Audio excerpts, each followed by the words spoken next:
paper, one of these. And share it around, please. Ah, yeah, because you have there.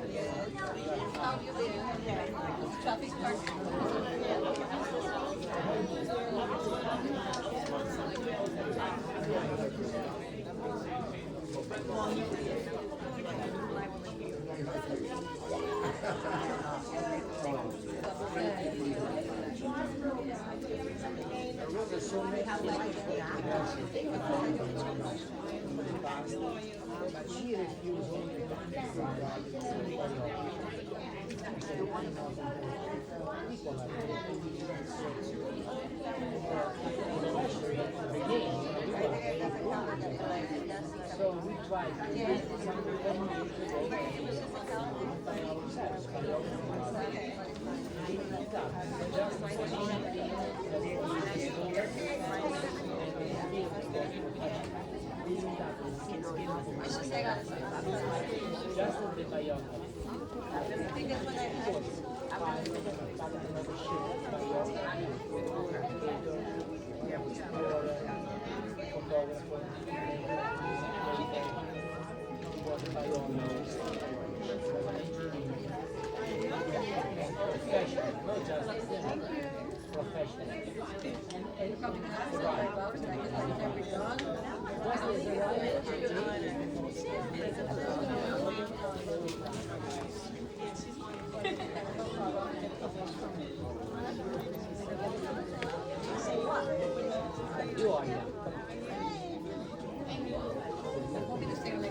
So I tell you what, I have a grand prize for the first sheet that's finished. Who's finished with that sheet?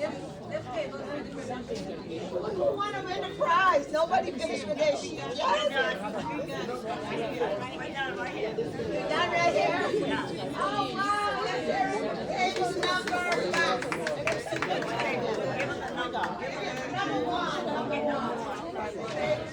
Then it was the worst.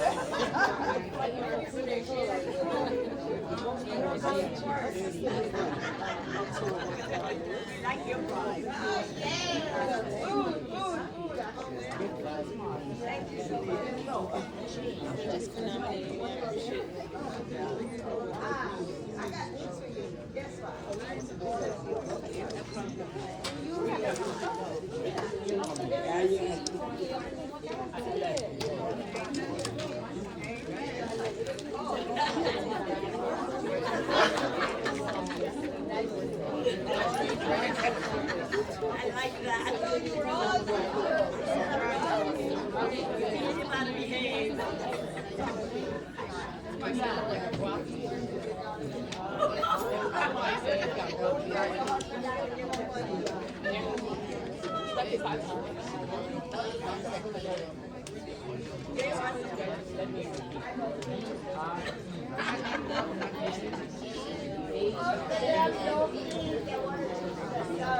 you.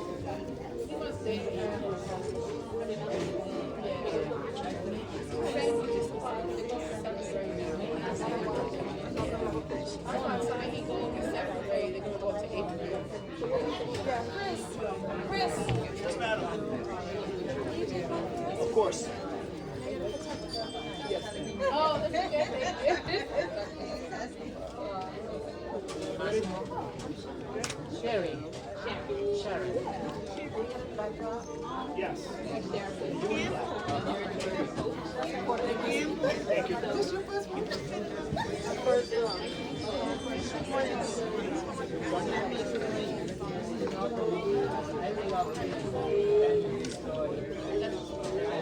Unless you change her mind. I was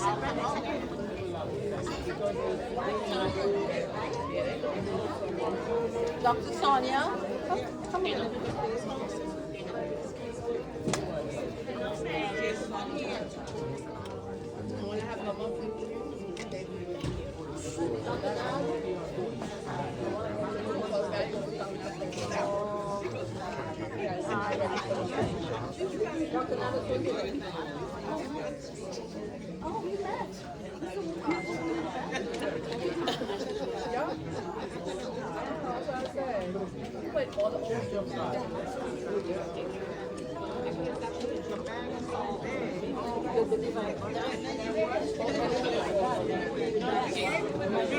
Remember one, remember?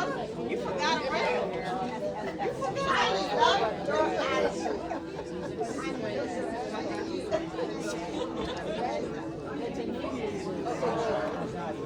You guys coming in last.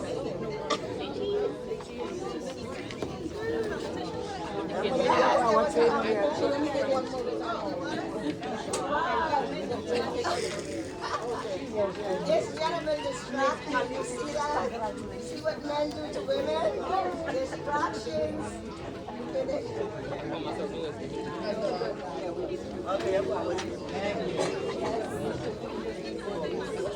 Okay, let's see how many sheets we have. One. This is what you learn. This is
The time was put on because there was a lot of complaints about the number of children that were diagnosed as ADHD. So there was some concern from parents about the critical number of children.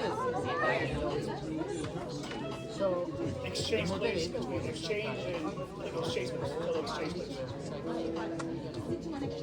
started to ask. Yeah, no, but say one way exchange. Yeah. So it's a great build case.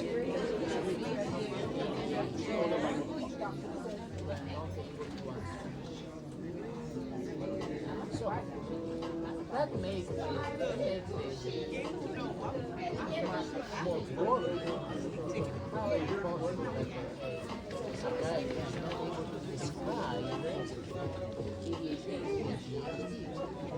and he was confused with that.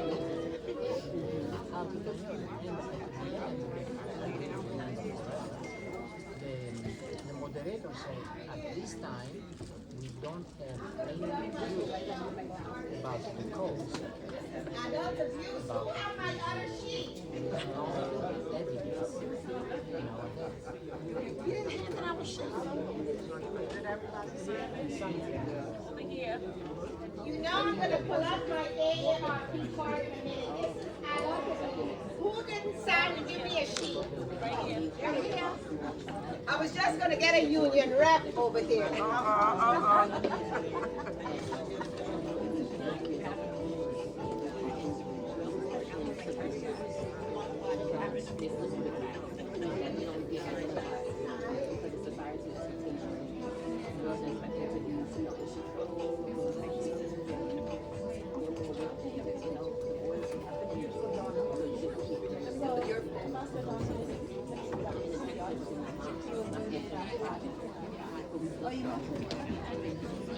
You gotta fix this one, please.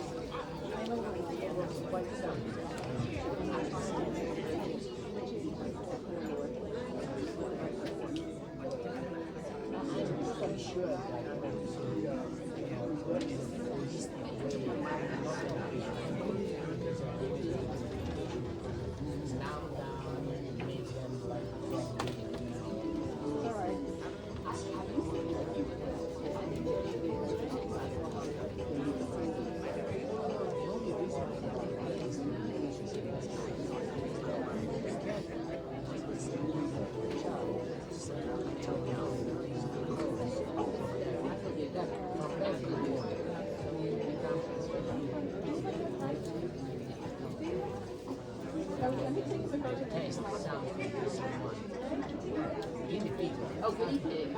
Okay. Okay. Right. So that time, the children become guinea pig, yeah? I see that a lot. So, you know, when you talk about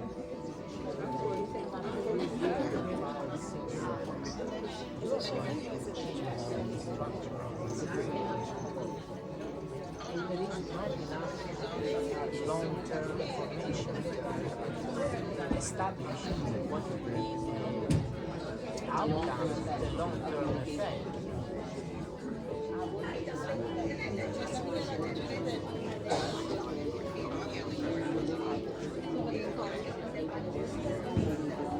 Amen. I love that.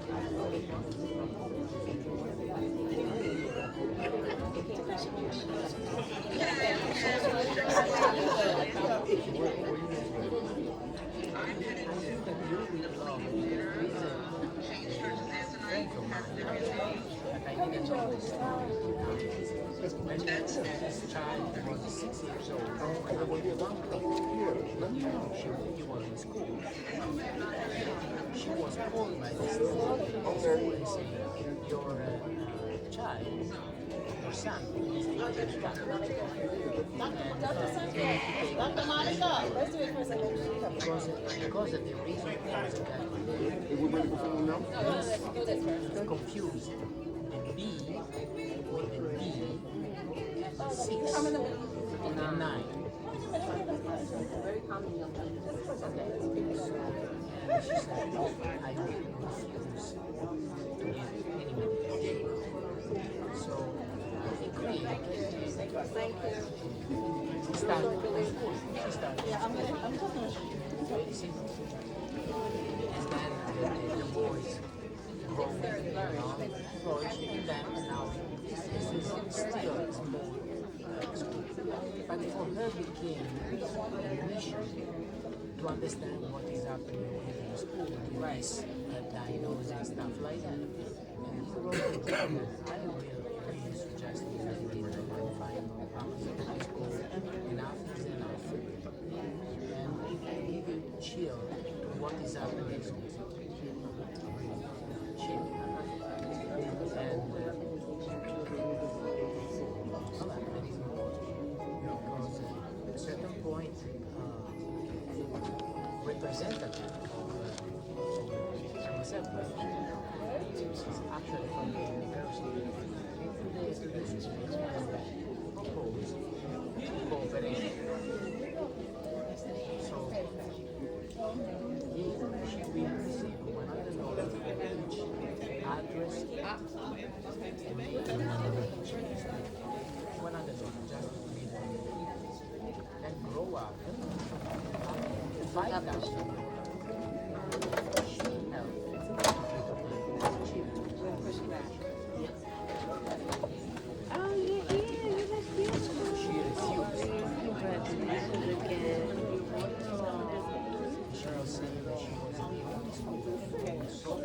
You know, we tried.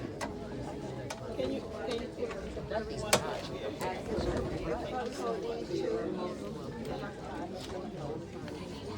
No, I think we're good now. Maybe another seat at that table. What do you think? So maybe, yeah, that way, 1 million children on PhD. Stay here.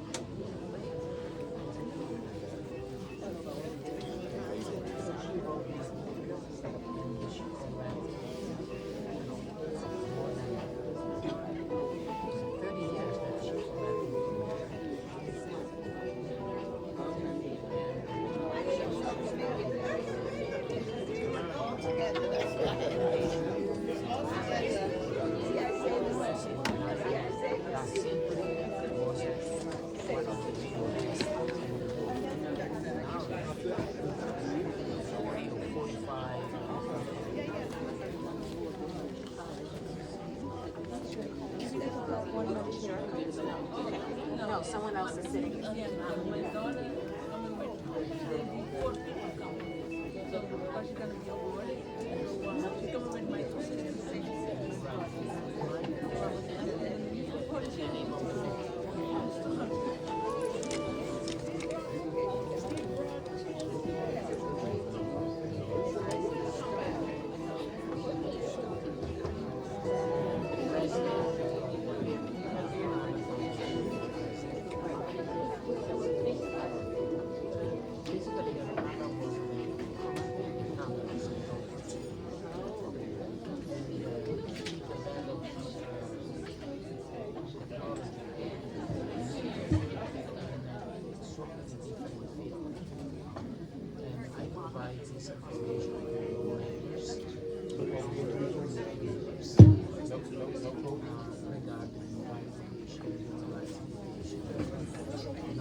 So I was promoted.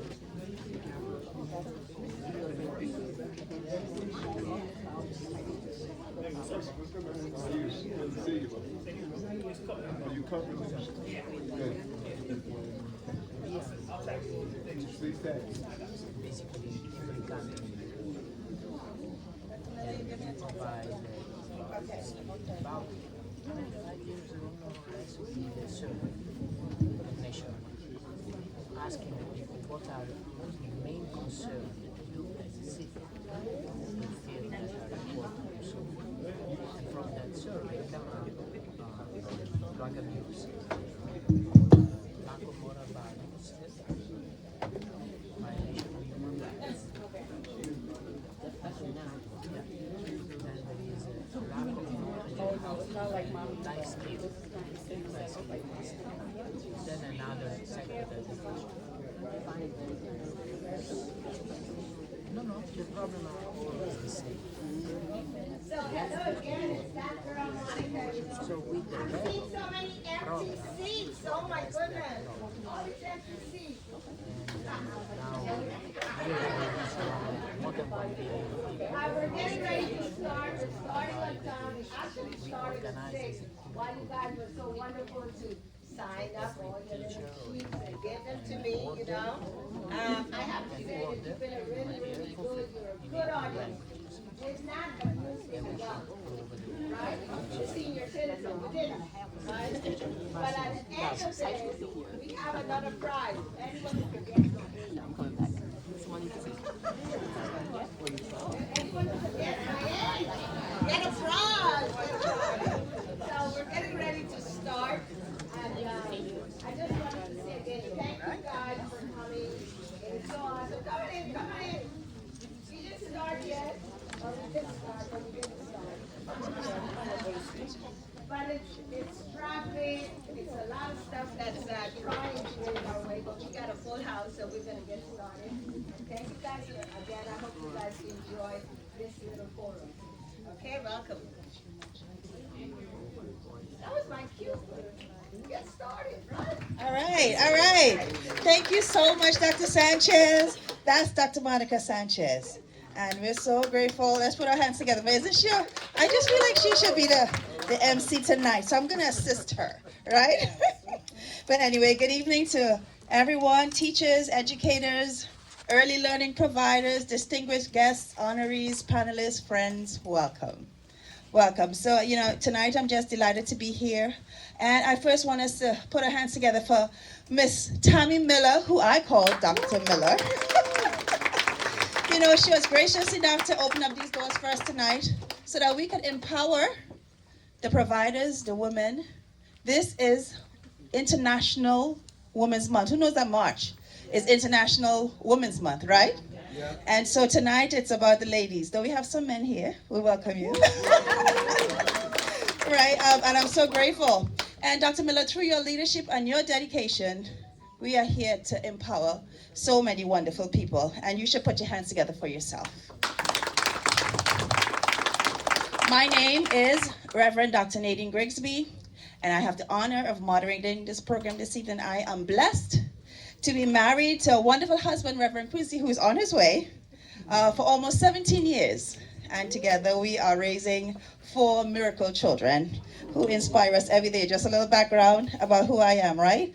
I have a digital bio that I wanted to share just so you have know a little bit more about me. Dr. Miller will share that. And in the meantime, again, I want to say thank you for being here tonight. This... Reverend Dr. Nadine Grigsby holds a doctorate in divinity and an MBA and is currently pursuing her PhD in philosophy, with graduation anticipated in May 2026. She is an accomplished author, having written 4 Amazon bestsellers, and is a certified life coach and chaplain. Dr. Nadine serves as executive co-pastor of Clean Hands and Pure Heart International Ministries, where she leads alongside her husband, Reverend Quincy Grigsby. Their ministry spans continents, with churches in New York and New Jersey, a church in Kenya, and both a women's empowerment initiative and a skills center in Pakistan, where she holds the roles of USA Overseer and Chancellor. Dr. Nadine is also a United Nations ambassador and has been recognized with numerous awards, including the USA Presidential Volunteer Service Award, the U.S. President's Lifetime Achievement Award, the Miles Monroe Kingdom Ambassador Award, the Danny Glover Award, and the Women of Distinction Magazine Distinguished Professional Woman Award. Ladies and gentlemen, please give a warm round of applause for Her Excellency Ambassador Reverend Dr. Thank you. I want to give thanks to Dr. John Hart, who put these digital bios together. Thank you so much. I just want the ambassadors, the United Nations ambassadors in the room to stand up, because they're the ones that partnered and came together to put on this program tonight in partnership with United Teachers Federation and Dr. Tammy Miller. I am so grateful for her hosting us and welcoming us tonight. At this time, before we have the invocation, because the gentleman who's going to do the invocation, he is almost here, I want to ask us to stand for the singing of the national anthem. And at this time, I want to call a wonderful, talented vocalist, soloist, and artist in his own rights to come and lead us in the national anthem tonight.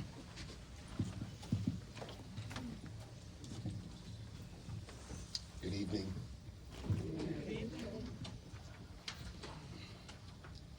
Oh, say, can you see by the dawn's early light what so proudly we held at the twilight last gleaming, whose broad stripes and bright stars through the perilous fight o'er the ramparts watched were so gallantly streaming, and the rockets' red glare, the bombs bursting in air, gave proof through the night that our flag was still there. Oh, say, does that star-spangled banner yet wave o'er the land of the free and the home of the brave?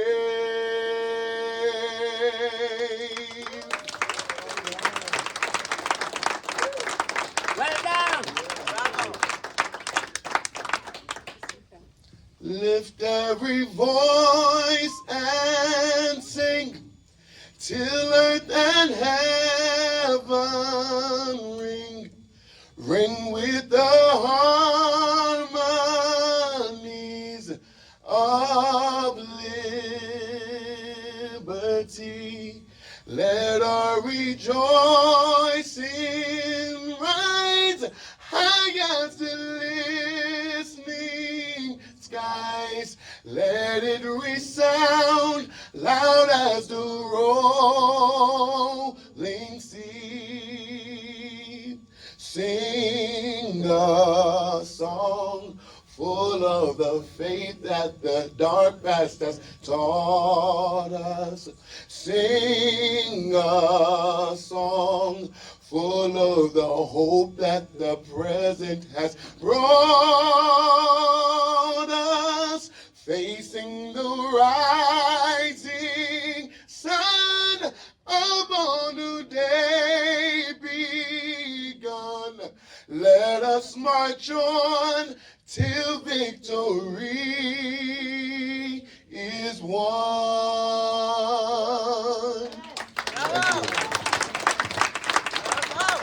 Thank you so much. And that's Douglas Charles, very distinguished musical artist, and so grateful that he would lead us in the national anthem. You may be seated. At this time, we are going to have a prayer, an opening prayer. I'm going to ask Reverend Dr. Joan Hart, if she can come and lead us in the invocation in the absence of. Thank you. Hallelujah. Shall we all stand, please? Our gracious Heavenly Father, we want to thank you for the opportunity to gather in this room and gather in your presence. We know where twos and threes are gathered, behold, you are there to bless, and today we expect nothing less. So we invite you to come, have your way, be glorified, be lifted up. Even as we honor each other, Father, we honor you. We give you the honor and the glory because this is your doing and it's marvelous in our eyes. So have your way, be glorified. Take full control of everything we say, think, and do. In Jesus' name we pray. Amen.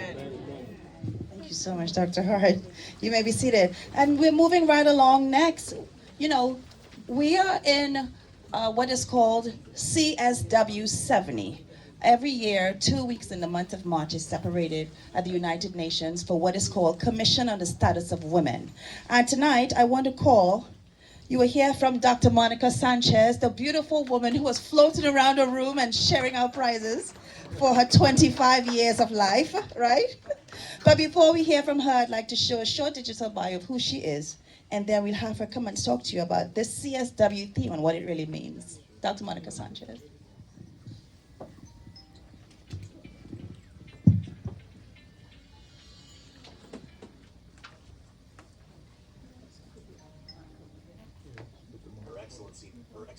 Her Excellency Ambassador Rhonda Melinda Ben, Ambassador Dr.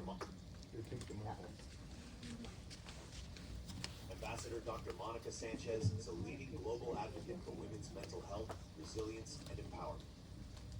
Born in Linden, Guyana, and shaped by experiences of racial unrest, displacement, and loss, she transformed adversity into a lifelong mission to support women facing emotional and mental health challenges. Dr. Sanchez is the founder of the Miss Caricom International Foundation, MCIF, a United Nations accredited NGO dedicated to women's mental health, human rights, gender equality, and community outreach. Through MCIF, she has led programs ranging from migrant breakfast initiatives to empowerment workshops and international mental health advocacy. Her commitment is deeply personal. After her daughter's diagnosis with schizophrenia and bipolar disorder, Dr. Sanchez adopted and raised her 3 grandchildren. She has also faced her own health battles, including multiple cancer diagnoses and a stroke, further strengthening her resolve. With decades of experience in law enforcement, corrections, cosmetology, human rights advocacy, and as a published author, Dr. Sanchez is widely respected. Her book, Child of a Child, addresses generational trauma and young motherhood. She has spoken at the United Nations and has received numerous awards for her humanitarian work. Dr. Sanchez's life and work send a powerful message. Women's mental health matters, healing is possible, and every woman deserves a voice. She continues to inspire women globally to reclaim their stories with strength and pride. Ladies and gentlemen, without further ado, please welcome Her Excellency Ambassador Dr. Monica Sanchez.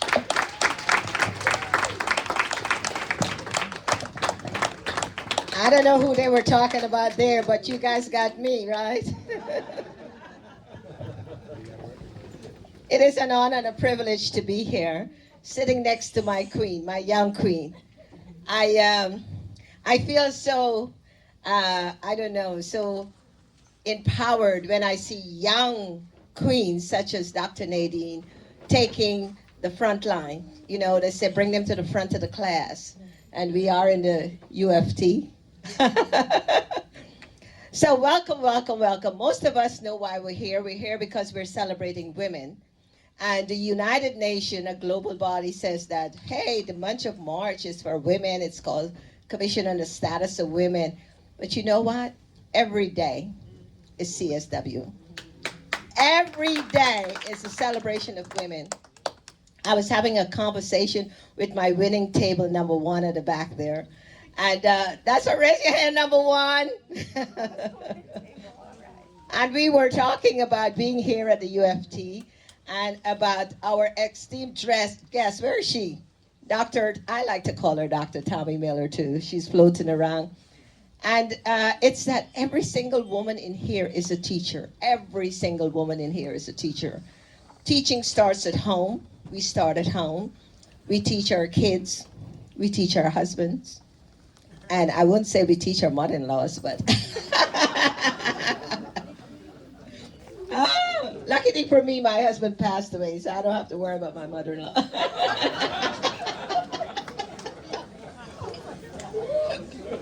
See that? You know what I'm talking about, right? Okay.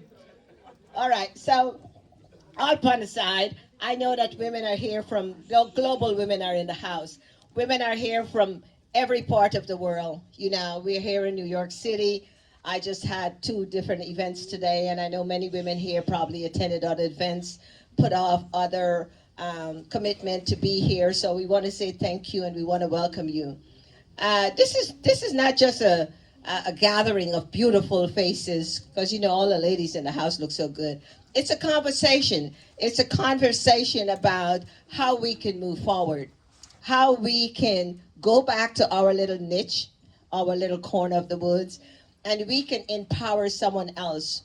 We can examine what's happening in our little circle, and we can see how we can improve that, to make that positive instead of negative.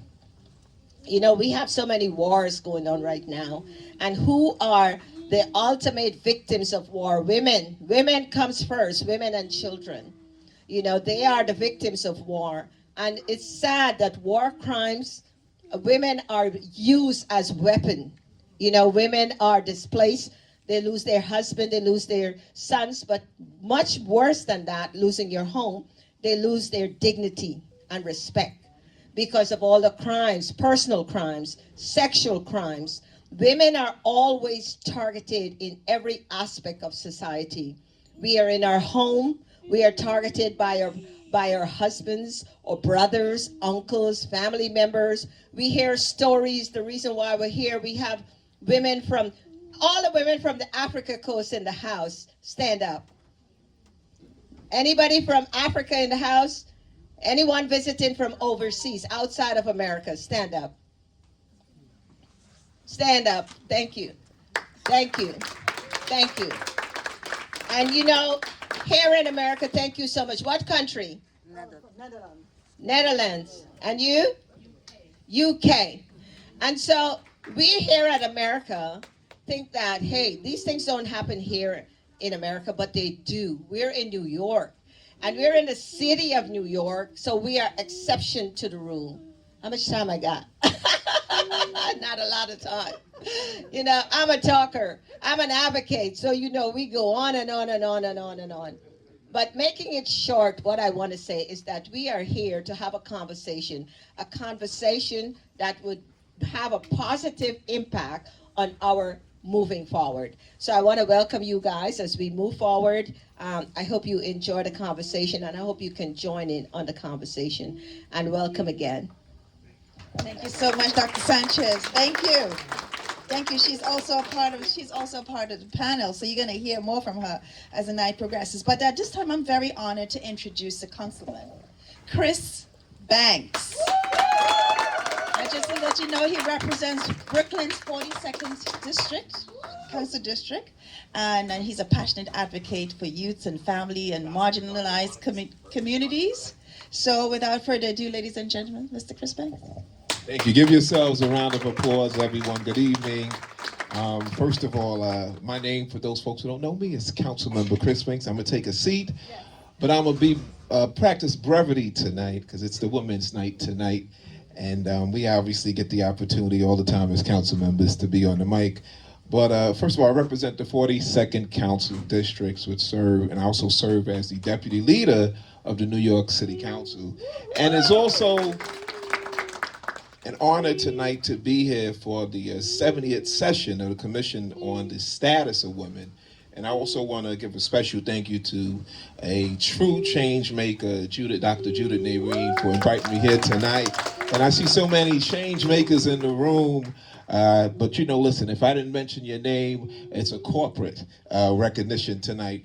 But for the invitation, we are here today during the month of Women's History Month for a time to celebrate the pioneers who've paved the way for us.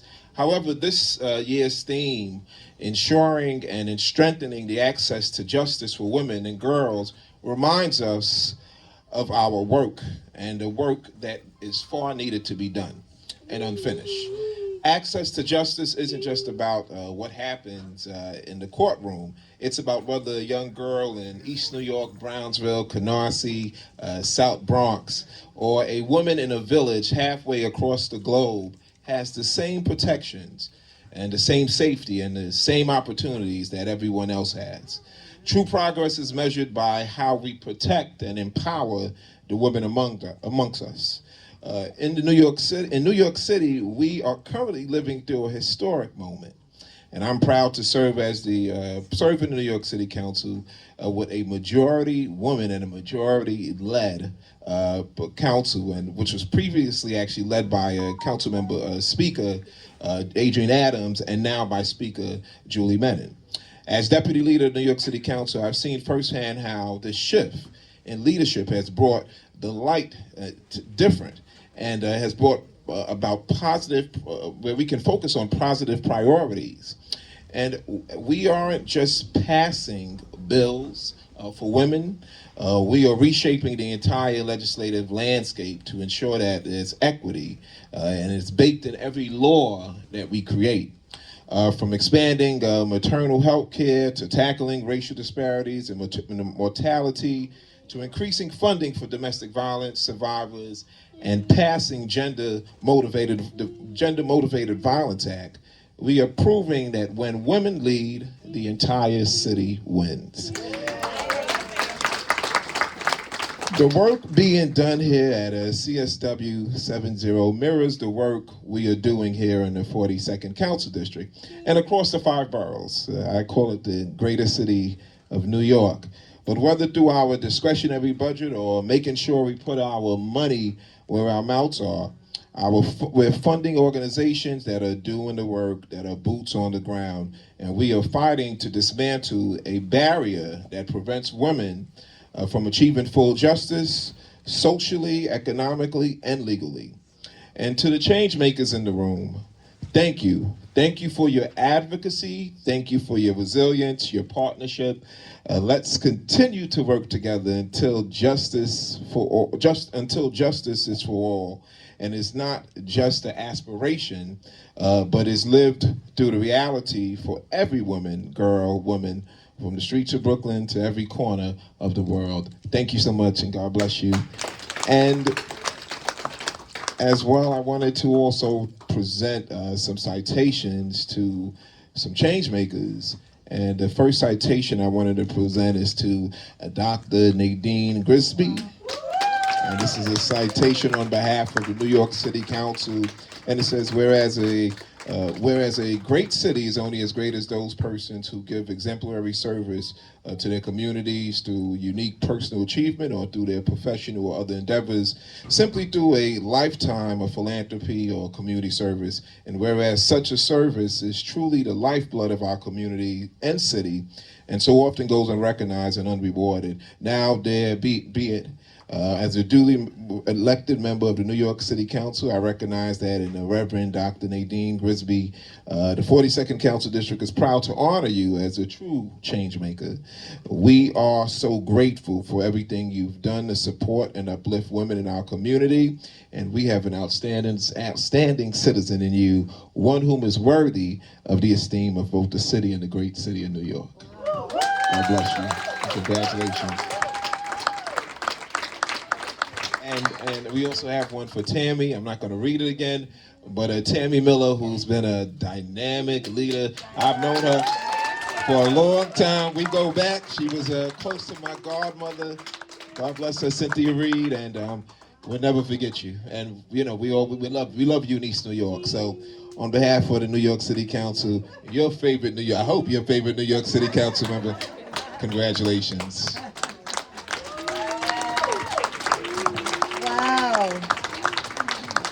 What a wonderful surprise. Thank you so much, Mr. Chris Banks. At this time, I would actually like all of the United Nations ambassadors to join me. Those of you that are also panelists to join me. We'll do it a little different. Because I want to call Dr. Sanchez to come up. We have a special presentation for Mr. Chris Banks. And I'd like us all to be here when we give this to him. You guys.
Insurance.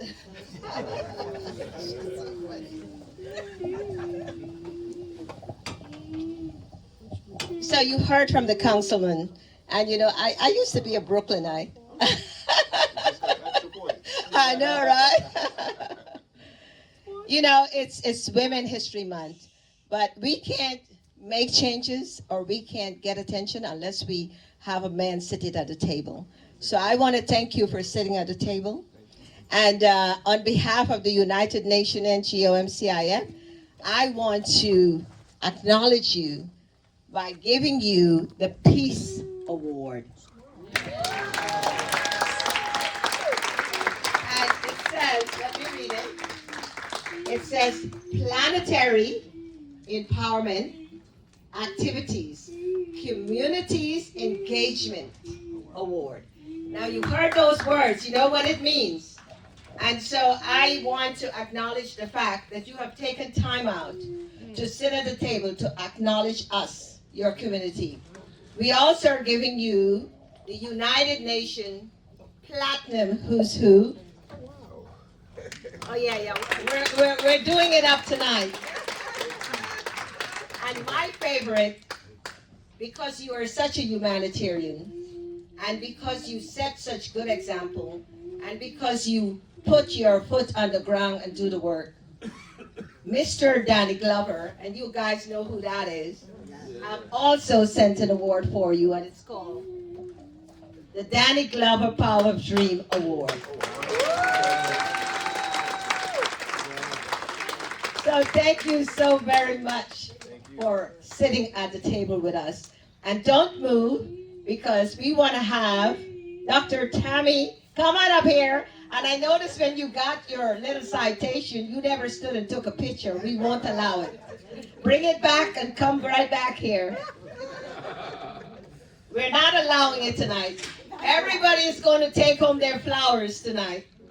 And so I also want to present you with the Peace Award. And this is the Action Award. And of course it says Peace Award, Planetary Empowerment Activities, Community Engagement. Go look up those words. And you are the queen of what this have said here. Because just look in the room. Just look in the room. And so that's not the only thing that's happening here tonight. Mr. Glover, who got jealous, also sent you the Danny Glover Power of Dream Award. And let me read it. It both says the same thing. It says, there is no true progress without justice. No justice without access. Empower women and girls, and you empower the future of humanity. And we're not done with you yet, because we're not having it. Ms. Caricom is presenting her with the CSW because it's CSW70. So here you go. And we're going to make you take pictures with all these awards. And here is the United Nations Platinum Who's Who. And I want to read this. And it says, in recognition of unwavering dedication to humanity, an extraordinary vision for a more compassionate world, you are honored with the United Nations NGO MCIF Platinum Who's Who, the ultimate in achievement award celebrating leaders whose dreams uplift others and whose action inspire global change. Wow. Give it up! You got a United Nations folder. Both of you, and I am going to let the photographers in the house, one by one, take these pictures with you. So we're not going to have it. Okay. I saw her. All right, can everybody get it spread out? I need to see everybody. Hi. Oh, yeah. Judith, can you come in the front? Can everybody come in in front of the desk, please? The desk, baby. Thank you. Can you push this chair in? Push this chair in. Yeah, push it. I can't use. Okay, let me know you're ready. Here, somebody want to help her hold her awards here? Thank you. Yeah. Ready? Oh, there's so many here. Let's hold them so they can show. Thank you so much. Okay, please squeeze in. Possible? Yeah. Come on in. Let me go a little back. Come on, right here. You know, I'm a retired uniform person, so I love to see the uniform. And I get crazy when I see women in uniform. All right, ready? Ready? You see how crazy I get? I want to take you. Okay, ready?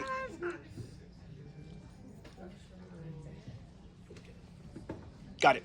Okay, wait, but you're not finished yet.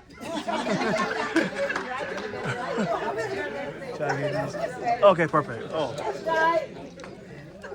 that's what I need to do. Hold one. This one goes up this way. Yeah. That's All right. right. We All want right, to ready? show these off. Okay, we go back. Ready?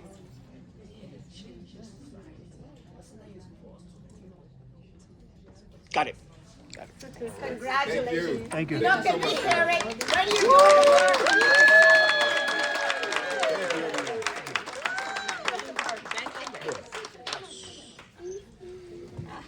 Okay. Hands are filled. This is what we want. 1. Got it. Thank you so much. Thank you so much. They're doing the work, y'all. Yes, they are. You too. Bank on me. That's the best thing. It's coming to be a gift. I'm trying to follow You give, you instructions. receive. You know, when you're dealing with a senior, it's not that simple. So you want to tell us your age because you keep mentioning senior? Because they have And to we get, they thought- have a prize coming at the end of year. We thought you were, okay, I'm not going to say. So something senior. She sneak and look somewhere. 67 it is, okay. Guess what? She's incorrect. Because 67 won't be until December.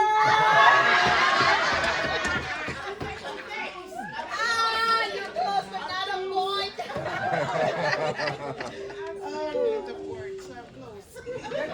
You're the closest. This is just wonderful. We were going to go into this wonderful, amazing panel discussion. But before that, because we're still waiting for one of our panelists, I want to go into the awards because there are many honorees in the house tonight. People, let's put our hands together. People that are doing amazing things. And tonight we want to recognize them for the work that they are doing. And you know, when you recognize people and they know that they're appreciated, guess what? They do more. Right? So they do more. So at this time, I'm going to call up some Danny Glover honorees.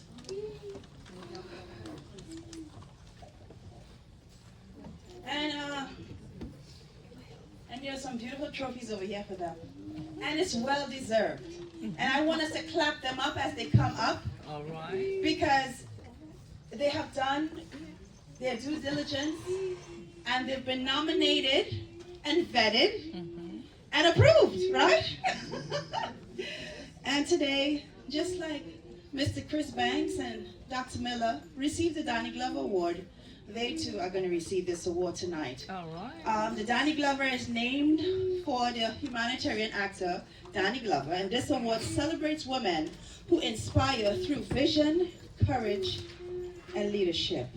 And I think one of our honorees tonight is only 15 years old. Let's put our hands together. At 15, you'll see the dynamic things that she is doing.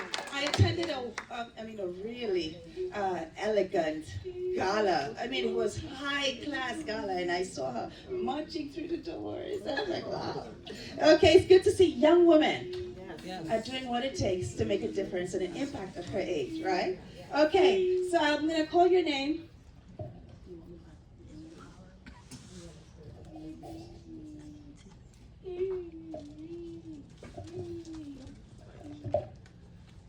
Okay, so I want to call up. And I hope I get this right. Jisquian Timo. Say it again. No? Do it again. You said the name right Is that right? All right. Lady Lorna McDowell.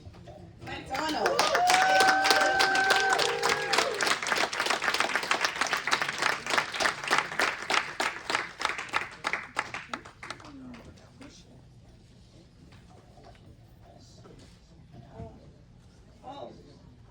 Mr. Banks and Dr. Miller, can you stand with the honorees?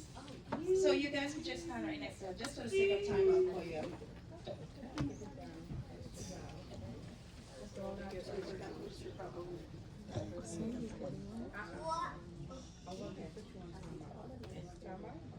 Okay, so when I call your name, you receive the award, and then you just Stay wait right, there. start at the end of the table and stay to the front.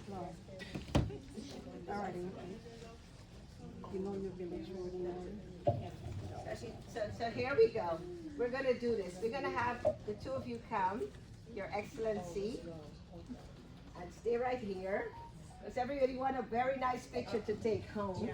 So when you come up, you will stand here, each one, so the photographer can take a picture. You know we gotta do this politically correct. And then you'll come and wait over here. So we'll have a group picture with all of the honorees. Once you finish taking your picture, you come on this side and the rest gonna go on that side, and then we'll take a group picture together, okay?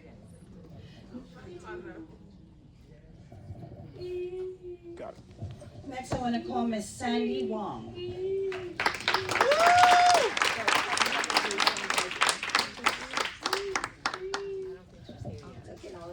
She's sassy today. You know, you gotta show off. Miss Sylvia Silva.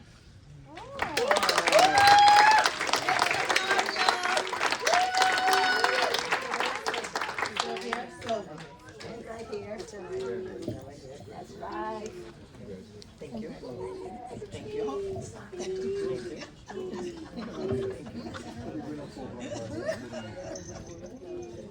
Miss Jean Joseph. I have to say, Ms. Jean Joseph, who is chairman of Caribbean American Chamber of Commerce, and a lot of us that got sick this morning, so she won't be here. So we'll have Christopher Johnson accept it on her behalf. Okay. Make it. Sorry about that.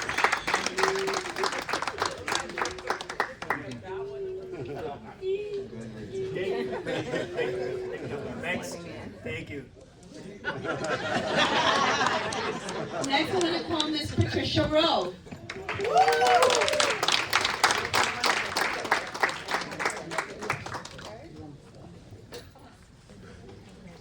I'm going to call Ambassador Donna to just come. And if you are the one that nominated this person, please come and grab me.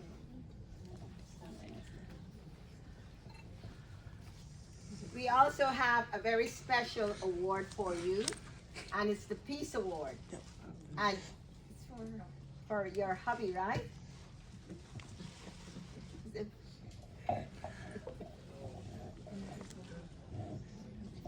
Okay, so we'll get this later.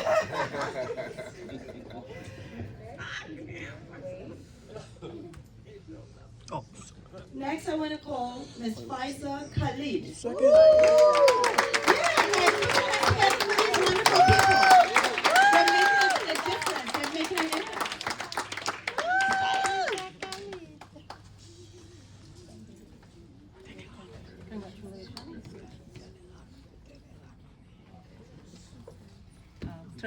Turn the folder the other way. Yes, you need to see the United Nations. My daughter. One Next, more. we want to call up Miss Belena Prairie. Got it.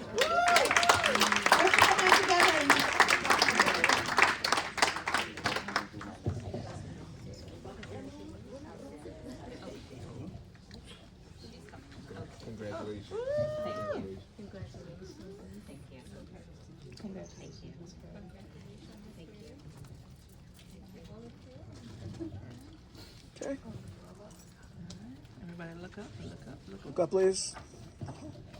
Got it. Got it. Thank you. Miss Meredith Simpson.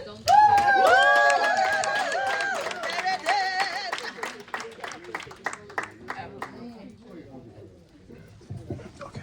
With that. Wait. One more. Okay. Good.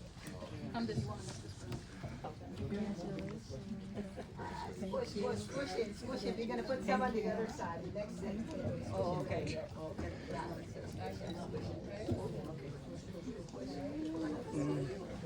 Okay. I took everybody's teeth out today before they walked through the door. Got it. No biting. Got it. Thank you. Dr. Sonia Wisdom.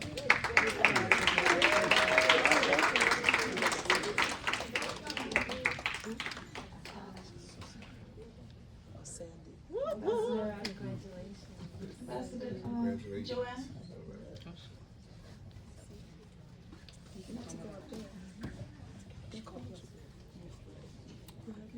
Okay. Excuse me. Thank you. Got it. Okay, on this side. Sandy's here. Yes, Sandy's right here. Miss Olga Ben.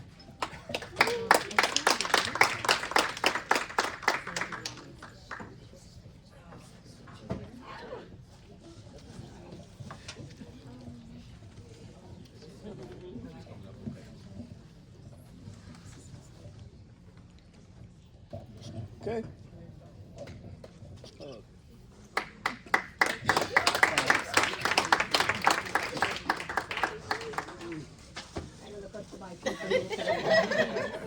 Congratulations.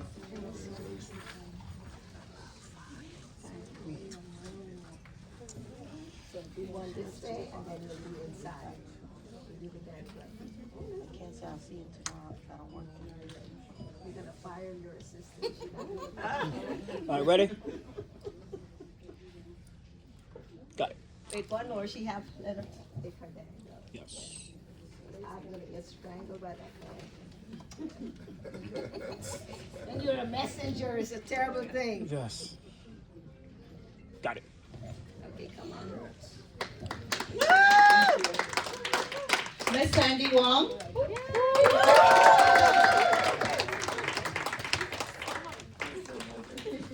Thank Okay. you. My apologies for being late. Okay. Got it. Paige Lozano. Miss Paige Lozano. Oh, yes. Young people in the house. Okay. So this Ready? is the dynamic 15-year-old we're talking about. Yeah. Makes a difference. And she's the youngest honoree here tonight. Congratulations.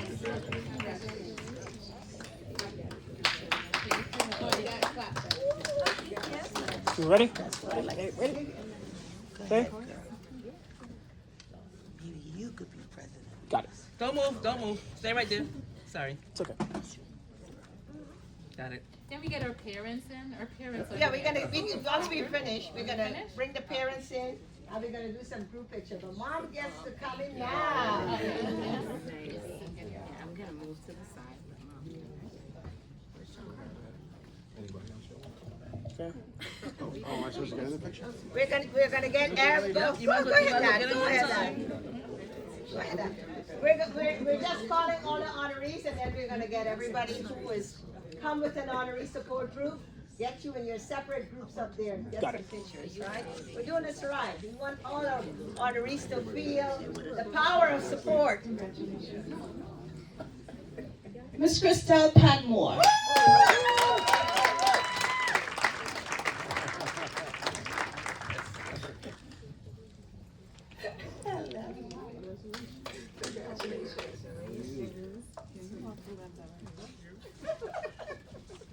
Okay.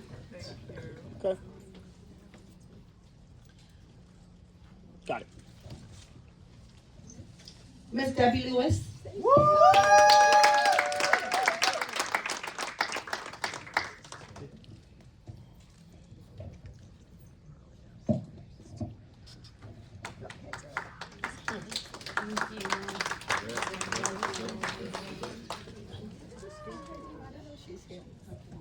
Hey, turn it the other way, the folder. Yeah. Yeah. This is great. Got it. Woo! And Nicoletta Cornetti. Miss Nicoletta Cornetti. Okay, she's not in the house yet, so we're gonna stay with the pictures. We're gonna first do, everybody get it real close, get it real close. Yeah, get it close real as close possible. here. Try to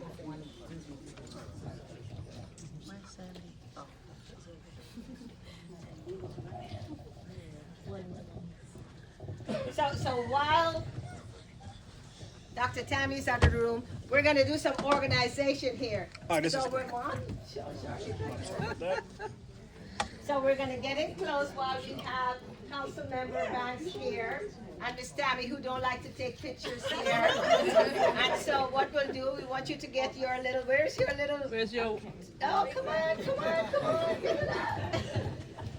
So we'll try to do the line with everybody standing, and then we'll do a couple of chairs in front, and so we'll do 2 lines. So come, let's push in so everybody could kind of get in there. Turn sideways and this side this way, and sideways that way. Okay. You want everybody in there. Get in a little closer, Mom. Maybe you can get closer. There you go. Come on.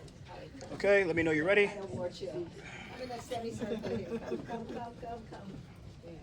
Photographer got to be doing their job. Let me get out of the way. Wait. Let me see. Can you push that chair? You No, get in, Monica. Monica, please. Wait, I'll get in. Okay, Believe me you me, I love pictures. Yes. That. All right, I'm squishing in. Okay. There you go. Pick up the jacket from the back. Pick up the jacket from the back. Oh, don't matter. Oh, good. All right, let me know you're ready.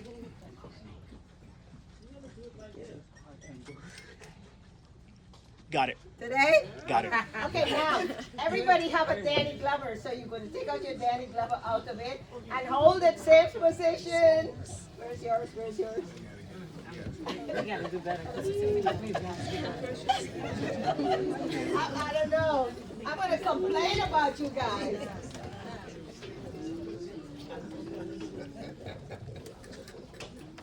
Okay. Hey, Mommy. And Dr. Sanchez, this is the last group pick, and then we go right back into the program, okay? Yes.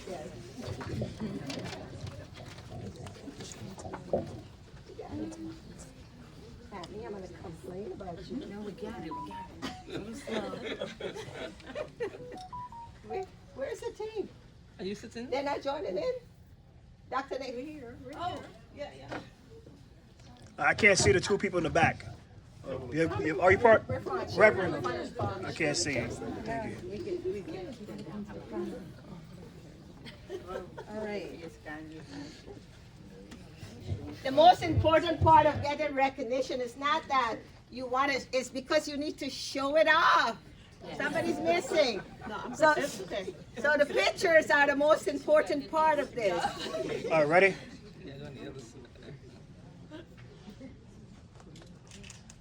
Today. Got it. Congratulations, you guys.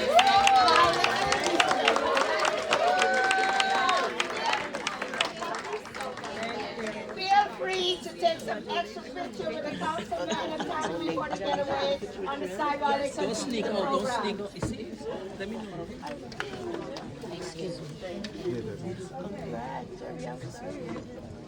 We are going to continue because we have some childcare providers here that are working very hard, taking care of the community and their children. They have early learning programs, they're educators, and tonight we want to also honor them before we go into the panel. I know our panelists, they're ready, they're all set. But I'd like to call Dr. Sanchez to come back one more time and Dr. Miller so that we could honor these providers. And I'm just going to call your name for the sake of time. You can come right on up to the front. I want to call Cynthia Bland, Dina Destin,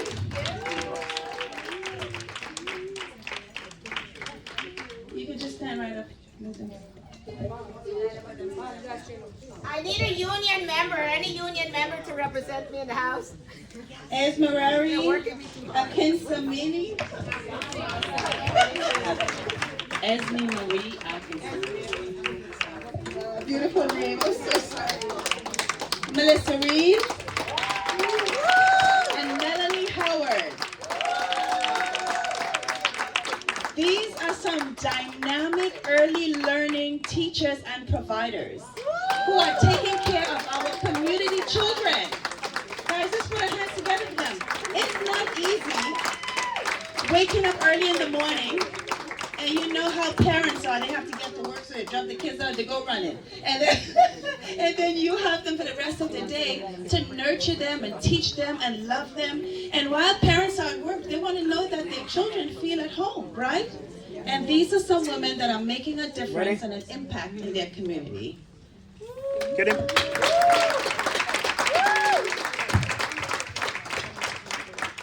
Got it.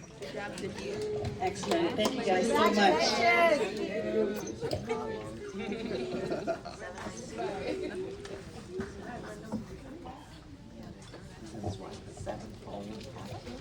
Okay. And now we are going to go into this discussion. But before we do, these are our panelists. They're sitting here. They're all ambassadors to the United Nations. And tonight we have a discussion about Commission on the Status of Women. As I call their name, there'll be a brief digital introduction of who they are. And then I'm going to ask each of them a question for them to, oh, wonderful. The Honorable Dr. Keith Roll and Dr. Joyce Wicked Roll, come right on up. This is one of our panelists also.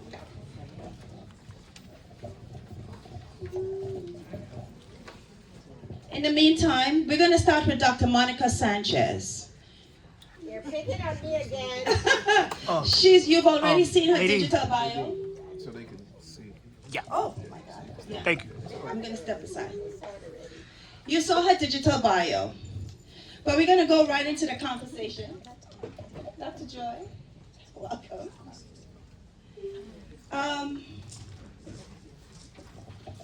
But first, I want to read you the theme for this year.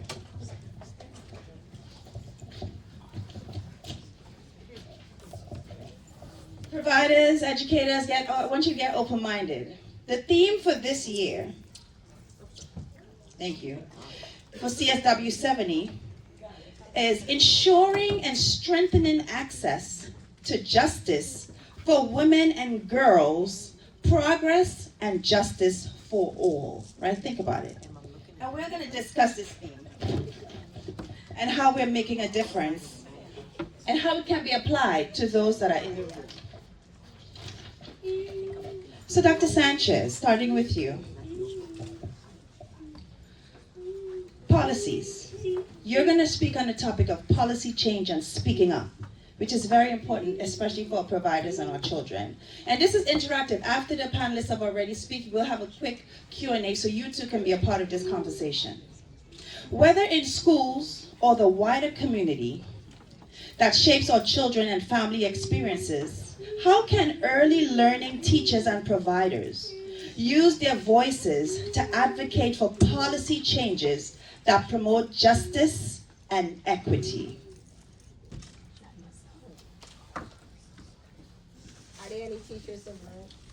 Woo! Let's put our hands together for the teachers. I got a big mouth. But, I'm an advocate, so I had to write some points. So I don't want to be the star of the show and take up the whole event. So I made some points. I know you haven't heard from me before, but teachers and providers are the most powerful yet underutilized voices in our system of justice. They are the ones who are there at the beginning. Like we were discussing before, all women are teachers and they're in the home. But let's go to the classroom. You have kindergarten. Who is it that has the most influence on that child? A teacher. They're there. They're the ones that are behind every single influence of your child as they're growing up. And they see what a child needs. They're there. They are the biggest advocate for children. They are the ones who navigate the lack of compassion. They see families that don't have enough. They see families that have too much. They see children that should get more and are getting less. They're the ones there have put on the ground. They're the best one to advocate for your children. They have to tell the school board. They have to get involved in community boards. They have to have national conversation about what children needs, about what their children needs. So they're the voices. You know, I like to say that our voices are our weapon. You know, our voices are the gun. But what are we loading the gun? We don't want an empty gun. An empty gun cannot have an impact. We must have ammunition to load that gun. What are our ammunition? Education, exposure, conversation, forums. These are our bullets for our gun. If we are going to have effective changes, then teachers are the ones who have to bring these conversations to the forefront. They have to get council member, like Council Member Chris Banks, involved. They have to get the teachers union, like Dr. Tammy. The voices has to be exposed where you can have impact. I like to say anything done in secret is an abuse. As long as it becomes transparent, it changes. So if we use our voices, our weapon, to bring that conversation to the table, and then we arm it with constructive education, such as forum as this, then we have a loaded gun. And if we have it, then we become someone that you have to deal with. So I think that's my my aspect of what it is. It has to be transparent, it has to be exposure, and it has to be the one that would have the most impact, which are teachers. Wow, let's put our hands together for Dr. Monica Sanchez and how early learning teachers and providers can use their voices to advocate. Use your voices, okay? Tonight is about women, but very much dedicated to our early learning providers that are in the house. Okay, we're gonna move right along to Her Excellency Ambassador Rhonda Ben Valerio. Before we do that, we're gonna play a short digital video. I'm gonna sit down because I'm blocking it. And so you can know a little bit more about her. Ambassador, can you wave so they know who you are? All right, let's put our hands together for her. If Dr. Miller can help me with the video. Oh, maybe she stepped out of the room.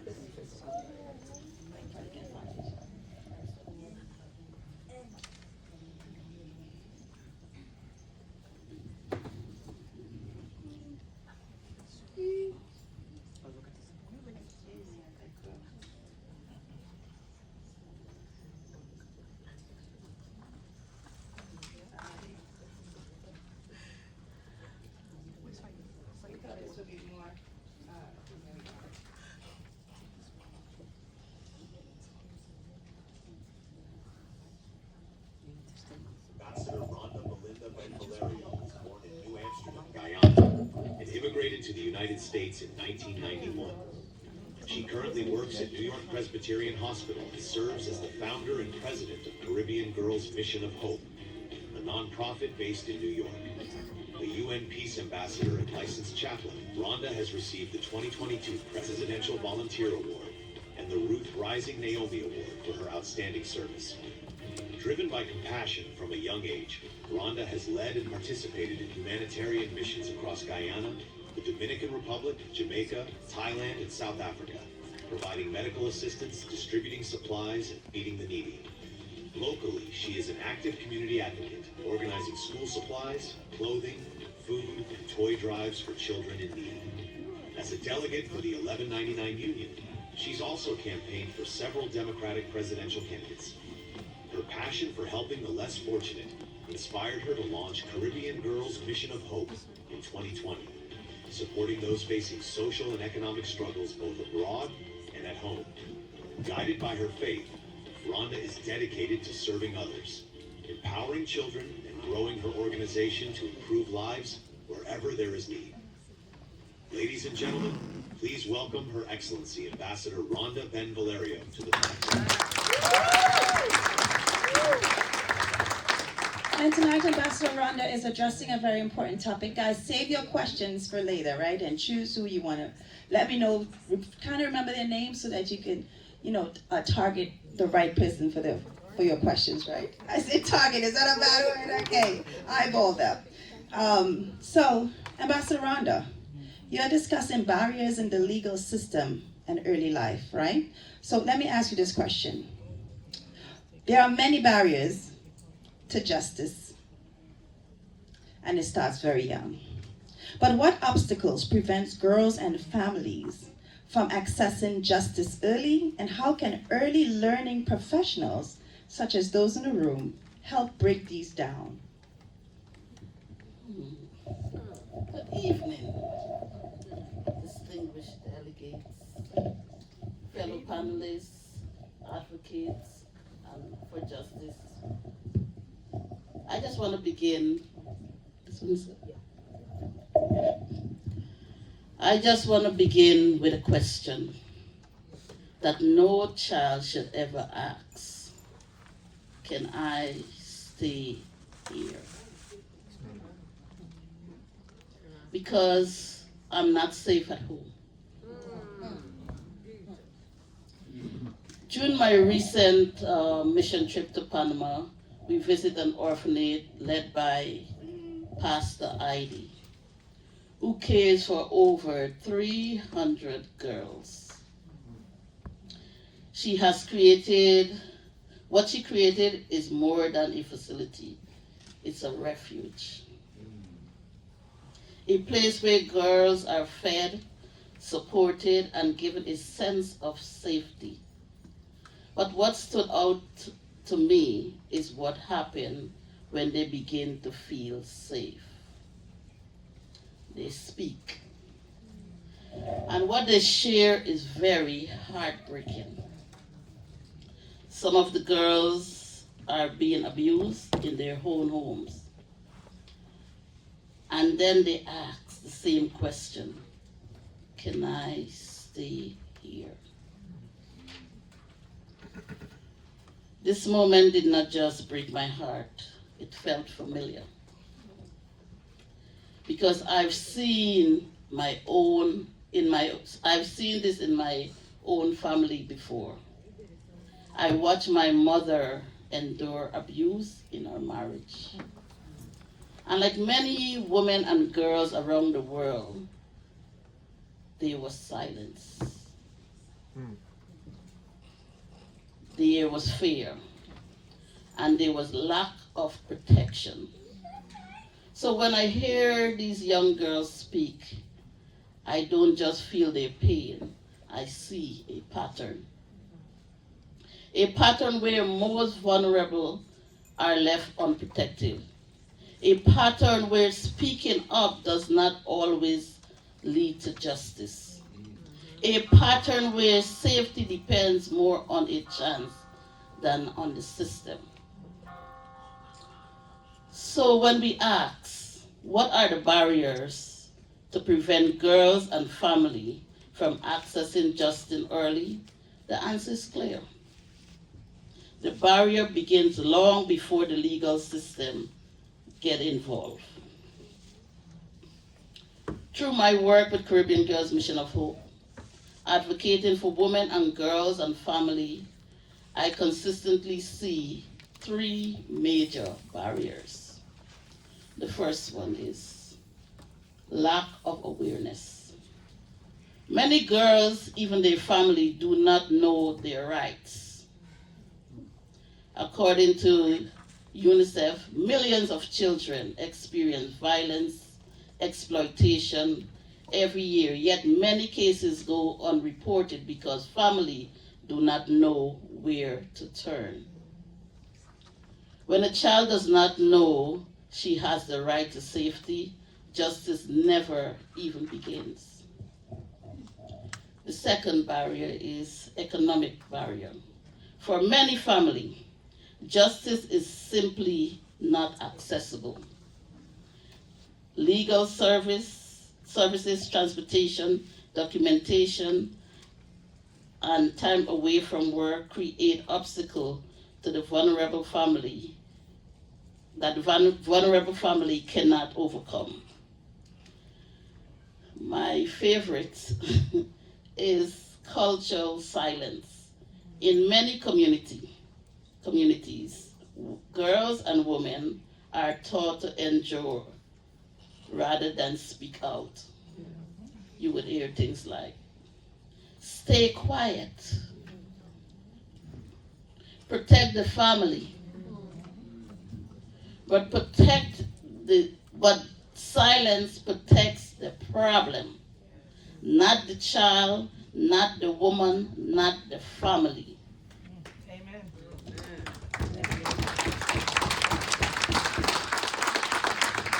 This issue is deeply personal to me. At the age of 10, my life changed because two people choose to see something in me.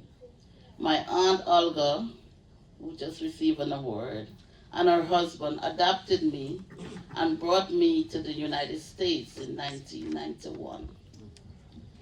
I arrived with hope, but limited opportunity. My first job, I was earning $110 weekly. And while it was modest, what they give me was invaluable. They give me belief. They give me structure. They give me opportunity. Today, I stand before you as the founder and president of Caribbean Girls Mission of Hope, committing to endure that other girls have the same chance.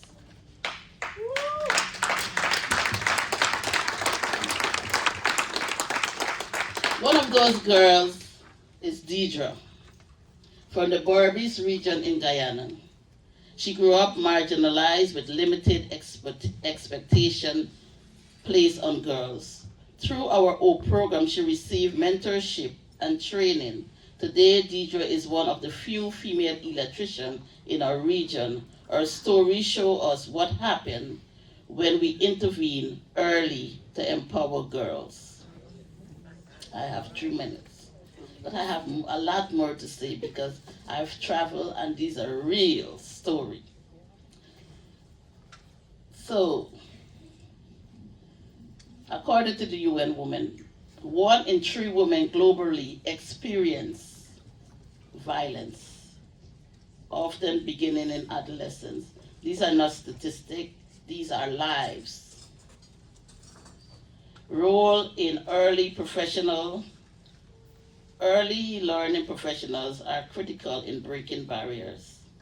They can teach about their rights, they can recognize the sign of abuse, they can connect with family, and they could create a safe space for the girls to feel heard. They are often the first defense line. But I want to say this. Where do we go from here? We move from awareness to action. That's right. We must strengthen child protection system. We must invest in a safe space so no child are forced to return to abuse. We must provide trauma-informed mental health support so healing is possible. We must educate our community so silence is no longer an option. And we must partner with grassroots organizations already doing this work because they are often the first and only line of defense. This is why the work we do through Caribbean Girls Mission of Hope is so important. We stand in the gap for women and girls, for families who too often go unseen. Because every girl deserves more than survival. They deserve safety, they deserve dignity, they deserve justice. And let us not be the generation that heard they cry and did nothing. Let us be the one who answered. Thank you. Thank you so much. Wow. That's so important. I know the early learning providers in this room can recognize, right? You are mandated reporters. So do what is right. Thank you so much, Ambassador. So we're going to move right along to Dr. Judith Narain. And this is, of course, we want to show a digital bio. If I can get somehow here. And so I can tell you a little bit more about who she is before she addresses the issue. I'm back in the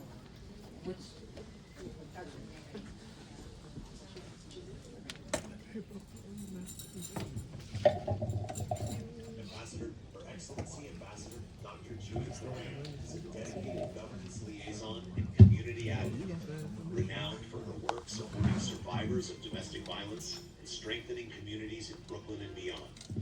Born in Suriname, she immigrated to the United States in 1987 and quickly became an active member of her local community.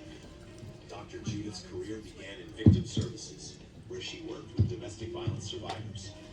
Since 2001, she has played a key role at Volunteers of America, helping launch and sustain their first domestic violence program.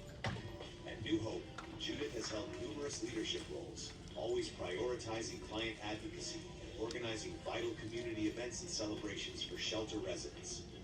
Dr. Judith collaborates closely with local officials, the NYPD, and community organizations to promote safety. She serves on the 75th Precinct Community Council Board and the Commander Advisory Council.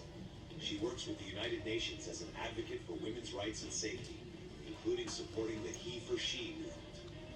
Dr. Judith's work has earned her many honors, including an honorary doctorate for humanity, the Community Mom Award, the Beacon of Hope Award, the Civility Ambassadors Award, the Survivor Activism Award from NCADV, the Imani Faith Award, the Civilian Commendation Award from the NYPD, and more. She is also a chaplain, county committee member, and a graduate of the FBI Citizen Academy. Recognized for her leadership, compassion, and tireless advocacy, Dr. Judith Narain continues to make a lasting impact at both the community and global level. Please welcome Dr. Judith Narain.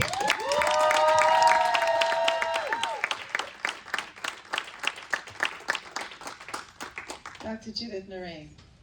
And tonight you are addressing confronting violence and creating safety. Dr. Judith, early learning settings should be a safe haven, shouldn't it? Yes. So what practical steps can teachers take to recognize, to prevent, and to respond to violence and trauma in the classroom? Key question. Thank you for that. So when it comes to confronting violence and creating safety amongst our young people, some practical steps teachers, social workers, and providers can take to recognize, prevent, and respond to violence or unsafe situations are: early childhood programs are meant to be safe haven, but educators know that young children often carry stress of family challenges, community violence, traumatic experience into the classroom. Teachers and providers play a critical role in noticing early signs, protective environment, and responding effectively.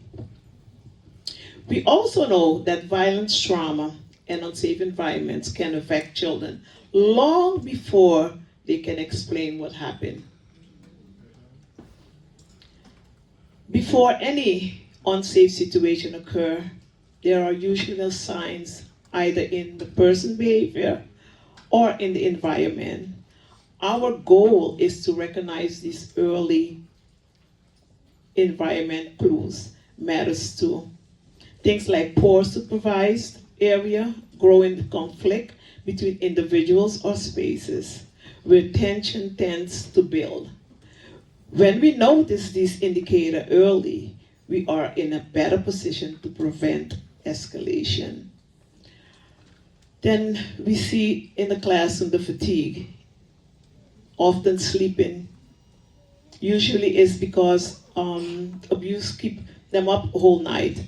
Young children may be afraid to go to sleep in their home, or they may be woken by a fight or argument. Fear, mood swings. Some observe signs of children who are witnesses abuse.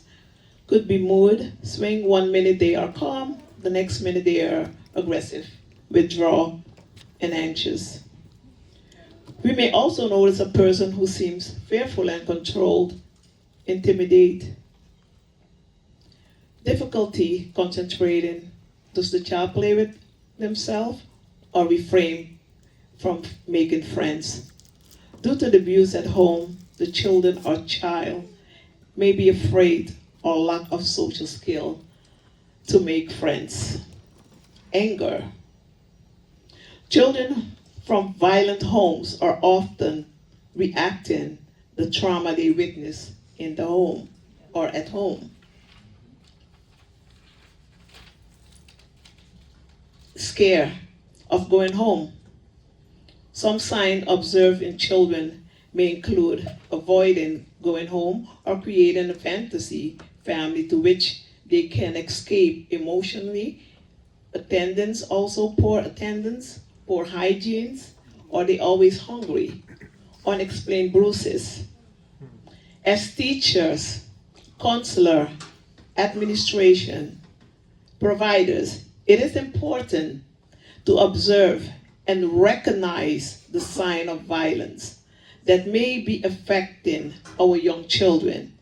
As we continue to work with family in an unsafe situation, is a community we need to remember the following. Teachers addressing domestic violence as a social issue in the curriculum teach nonviolence method of resolving conflict model and reward pro-social behaviors. Counseling. The school needs to work with mothers and children therapeutically and guide the teacher in their education efforts. School nurse. Document any injury stemming from domestic violence. Document everything that you see is happening to our children. Not all children exposed to violence manifest observed behavior signs. Some children kept emotional wounds hidden and appear to be handling it to trauma internally. Some children survive domestic violence by keeping a low profile, keeping silent, always silent. Let's look more closely at some common behavior, red flags. A person may become unusually quiet, isolated, or behavior might suddenly become aggressive. You may hear them make threats and talk about feeling hopeless or overwhelmed. Another warning sign is an unhealthy fascination with guns, weapons, or violent themes. None of these signs automatically mean something will happen, but they are due signs that support or intervention may be needed.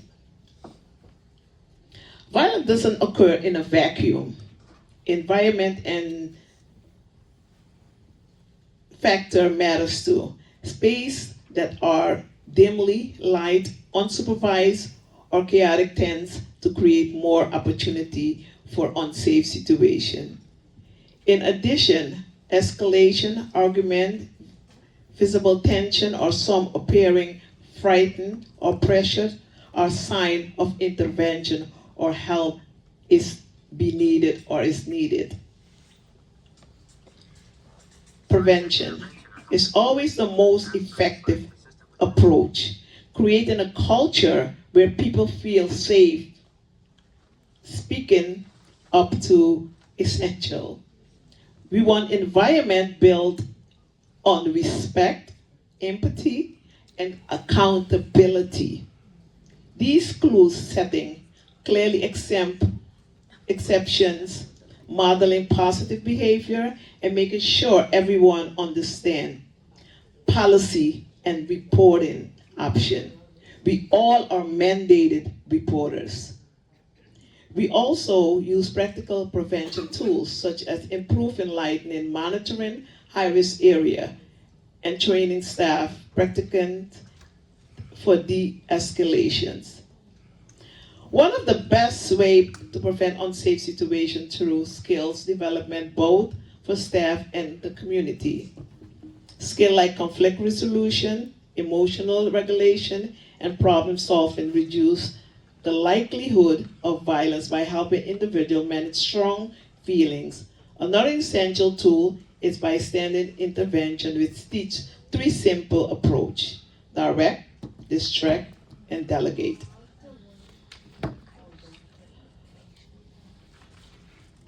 Not every method work in every situation, but have an option empower people to eat safely. I'm gonna go up a little bit. This is my story. Not only men, not only women and girls are being abused, men are always also being abused, and boys. But they are underreported because of the stigma and how society think of men when they come to report it. I'm standing or I'm sitting before you as a provider, a leader, and an advocate, but also as someone that is a survivor of domestic violence. I have lived that life. I know what it is. I know what people are going through. And this is where my passion comes from. I've been physically abused, verbally abused, isolated, you name it. Even shot at. But by the grace of God, I'm still standing. Amen.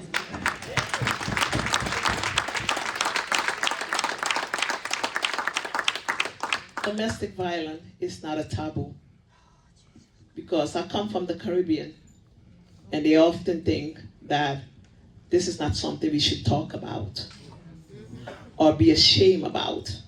Well, I'm not ashamed of where I came from, because if it wasn't for God, I wouldn't be sitting today and telling you my story.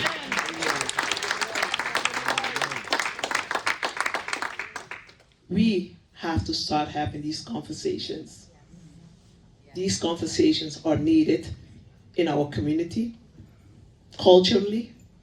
Wherever we go, we need to speak. And when we see something, say something. If someone is going through something, do not turn your back against the person, because I spoke to her once, but she's still in the relationship. It's easy for us from the outside to look in and talk about it. But we need to start supporting one another fully. Fully. And I will close with this.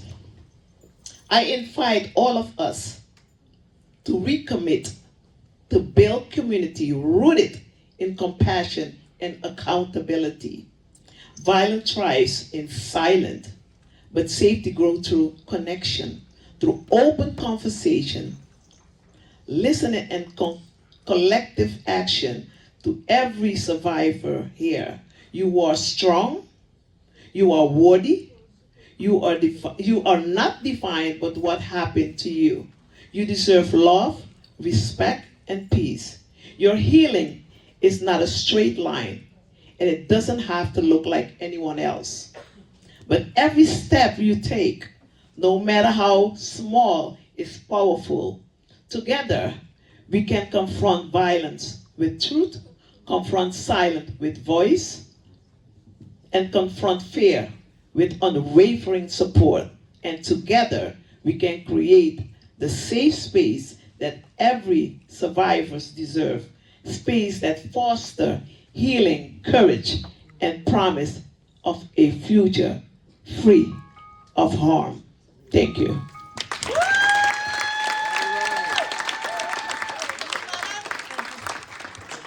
Thank you so much, Dr. Judith Narain, and I just love you sharing so transparently your story. It really is an inspiration, and you don't look like what you've been through. No.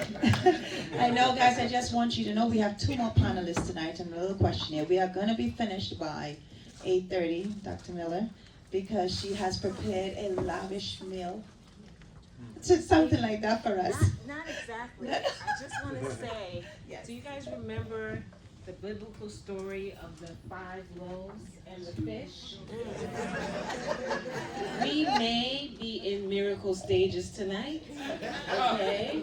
Because so tonight was actually the Child Care Providers Executive Board meeting, and we wanted to make sure that we can do this partnership with the Honorable. And so for the Executive Board members who are not going to eat tonight, please stand so we can give you a round of applause.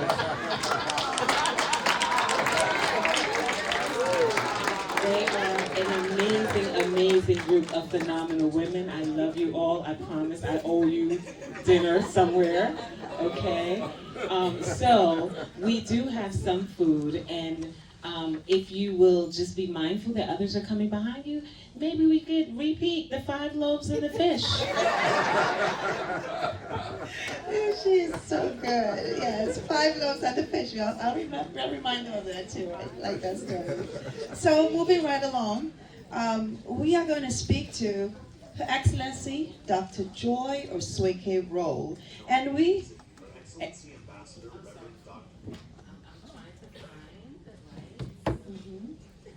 Tonight she's addressing understanding access to justice for women and girls.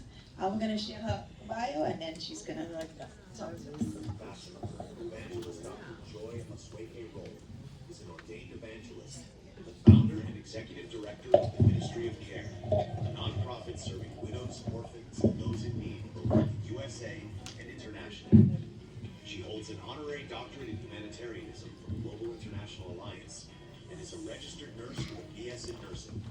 Currently working as a pediatric nurse with Base Home Health Inc., Dr. Joy has led and participated in medical, dental, and humanitarian missions across 10 nations, including Haiti, Nigeria, Togo, Cameroon, Uganda, Ukraine, Trinidad and Tobago, Kenya, Tanzania, and Israel. Her dedication has earned her numerous accolades, including the 2022 Ruth Rising Naomi Award, the 2022 U.S. Presidential Lifetime Achievement Award, and her recent appointment as a United Nations Ambassador. She is married to Apostle Ambassador Dr. Keith E. Roll, and they are parents to 7 children and 4 grandsons. Her life and work are guided by her faith and a passion for global service. Please welcome to the podium Her Excellency Ambassador Dr. Joy Osweke Roll. Good evening, Dr. Joy, as her husband calls her, Joy. Tonight I want to ask you a question. Dr. Joy, access to justice often starts before courtrooms, right? What does it mean for young girls and families? And why is early childhood so important?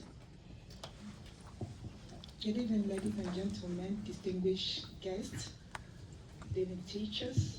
You know, I love teachers. They're the foundation of everything. Good evening, excellencies. I want to speak from my heart. I'm not the kind that like to write. I speak from my heart. 3 years ago, I was sitting and sleeping, and I had a phone call, and it was a messenger from Facebook from a young girl that I met many, many years ago. I don't even remember her face. And she called me, and her name is Miss B. I don't want to mention her full name. She said, I want to commit suicide. I said, why? They were so poor. They didn't have nobody to speak for them. And her mother made her get married to a man that was abusing her. Not only abusing her, sexually molesting her 2 children. And she had nobody to talk to. But for some reason, my face came to her, and she wanted to talk. And I began to talk to this lady. Because my question is access to justice. I didn't know what to do. So I sent money for them to help her. But guess what? The process was too long. They asked her, come over here. And nobody was willing to help this young girl that is even an illiterate, that doesn't know much. By the time they finished, she said, Auntie Joy, forget it. But what we did with Ministry of Care was to move her away from the man. But the man was telling him, you don't know anybody. You don't have anybody. Nobody will believe you because he knows. And he was just abusing this girl, and she wanted that.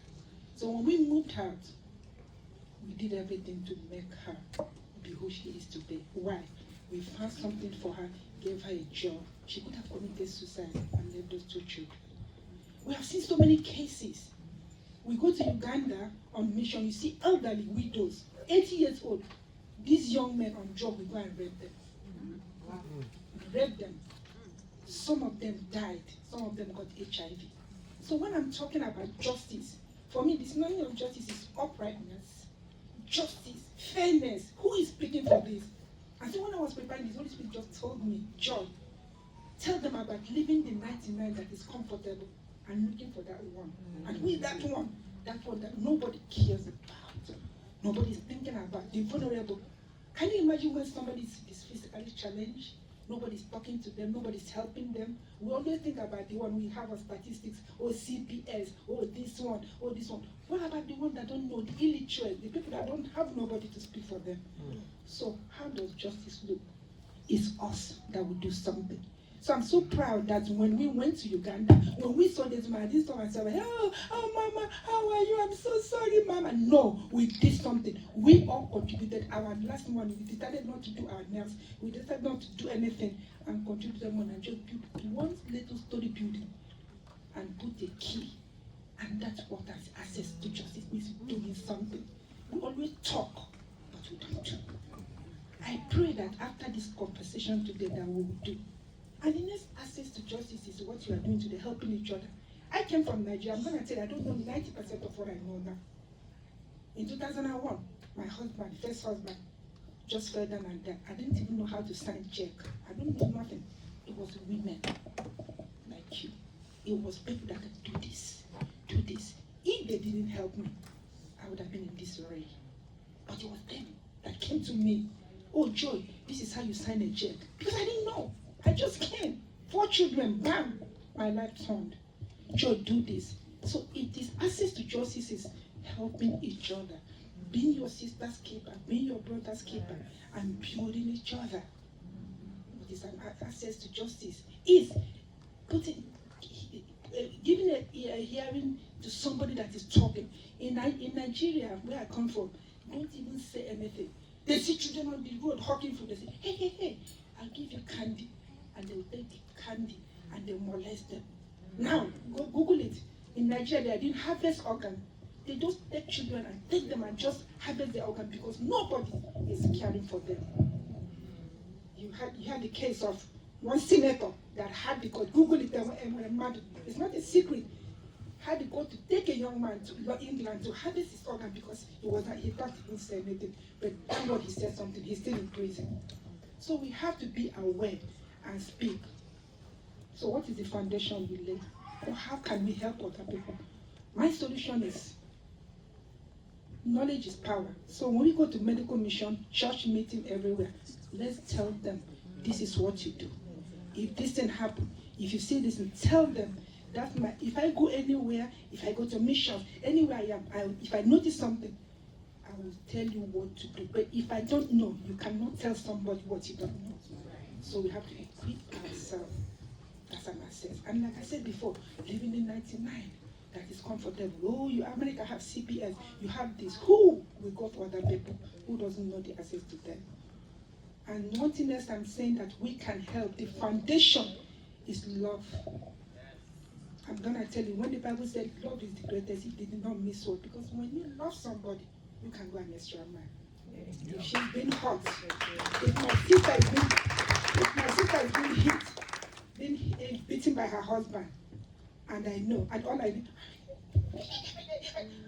why do you gossip and talk about it? What have I done? My sister, I love you. What can I do? What can I do to wipe away your tears? Your tears is my tears. If I love her like myself, I will do something.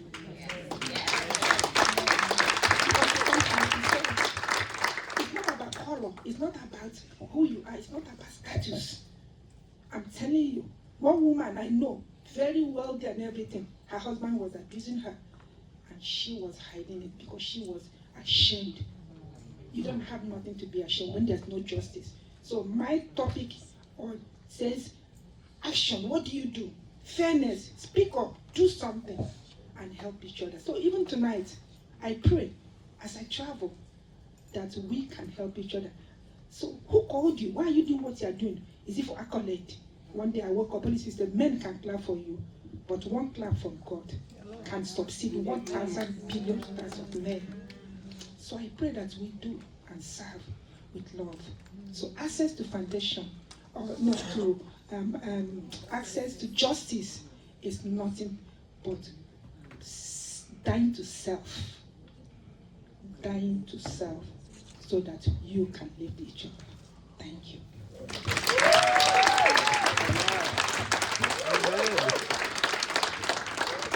Wow, wow, wow.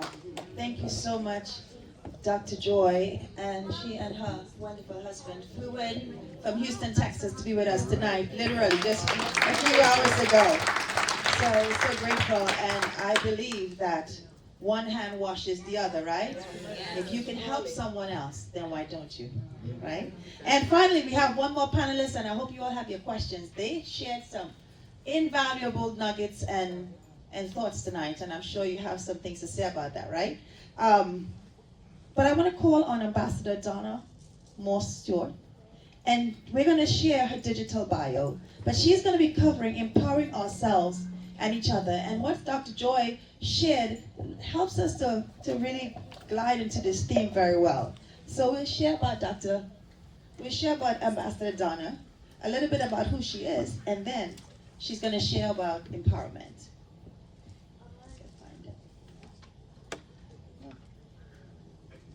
Her Excellency Ambassador Donna Moore-Stewart is a Jamaican-born entrepreneur, author, minister, and advocate dedicated to empowering children and communities. After migrating to the United States in 1989, Donna established her own beauty salon and built a thriving career as a cosmetologist and entrepreneur. She is also a licensed realtor and the founder and CEO of positive radio station 11096.9 FM, using her platform to promote positive, healthy living worldwide. In 1994, Donna and her family founded the Pollyanna Project in honor of her late mother, Miss Polly, a passionate advocate for disadvantaged children. As executive director, Donna has led the organization in providing school supplies and humanitarian aid to thousands of children across Jamaica, the U.S., the Caribbean, Ghana, and Sierra Leone. The project also offers educational support, including sponsoring a medical student who graduated as an MD in 2023, and hosts annual events to support children's academic, spiritual, and mental well-being. Donna is a certified minister and a published author, known for her daily devotional, Building the Kingdom of God, and for songwriting. She frequently appears on television in the USA, Jamaica, and the UK to promote her advocacy work. Donna's efforts are supported by a strong network of community partners, as well as her husband Carl and her sons, Jazeel and Jaleel, who are active in her volunteer initiatives. Guided by her faith and the example of strong women in her life, Donna remains committed to helping children reach their full potential. Please welcome to the stage Her Excellency Ambassador Donna Moore-Stewart. Thank you. Ambassador Donna. So we know that empowerment begins with adults. How can early learning teachers empower themselves and each other to be stronger advocates and better role models for women and for children? Thank you. Such a great question. Good evening, everyone. Good evening. I agree that empowerment should start in the adult's life, their mother and their fathers, but in most cases, early learning teachers and early childhood providers are those who empowered most children.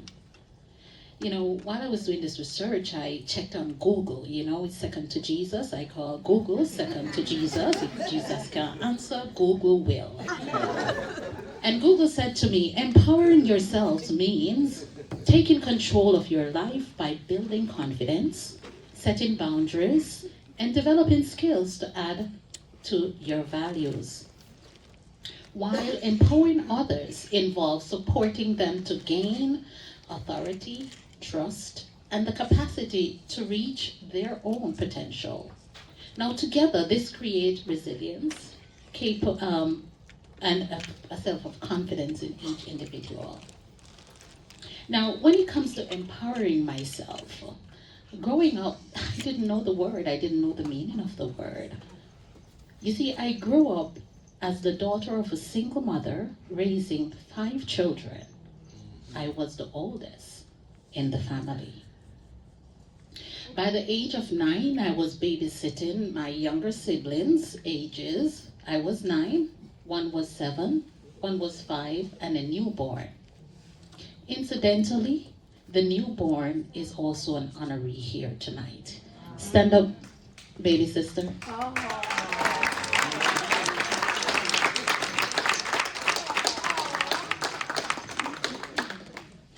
Whenever my mom left for work or to find ways and means to provide for us, I, as the older child, had to take on the responsibilities as the oldest girl, right? Most Caribbean people know that. In many ways, I became and I felt like a child mother, caring for others while still trying to understand childhood myself. Due to that responsibilities, I think I lost most of my childhood and struggled with self-confidence along the way. Yes, through that all, I am deeply grateful to the teachers, to my teachers who guided me both inside and outside of the classroom. Their encouragement, their wisdom and belief in me helped me and shaped me into the woman you're seeing today. My own self-empowerment journey really and truly began in 2019, and it was just through before the global pandemic, COVID-19. During that time, like many of us, I had nearly 2 years of deep reflection and self-evaluation and in that period, it allows me to grow, to rebuild my confidence and strengthen my purpose. The COVID pandemic slowed me down to focus on my future and my priorities. I became intentional about the direction of my life and the choices I made after years of caring for everyone else. Now I realize it was time to care and invest in me. The journey of self-empowerment requires us to make difficult decisions and sacrifice, but we must stay committed to the goals and the vision that God has for our lives. I had to learn to manage my strengths and my weaknesses. There were times when self-doubt once caused me to start a project because I doubted myself, and someone would call me and I got distracted, and guess what we do?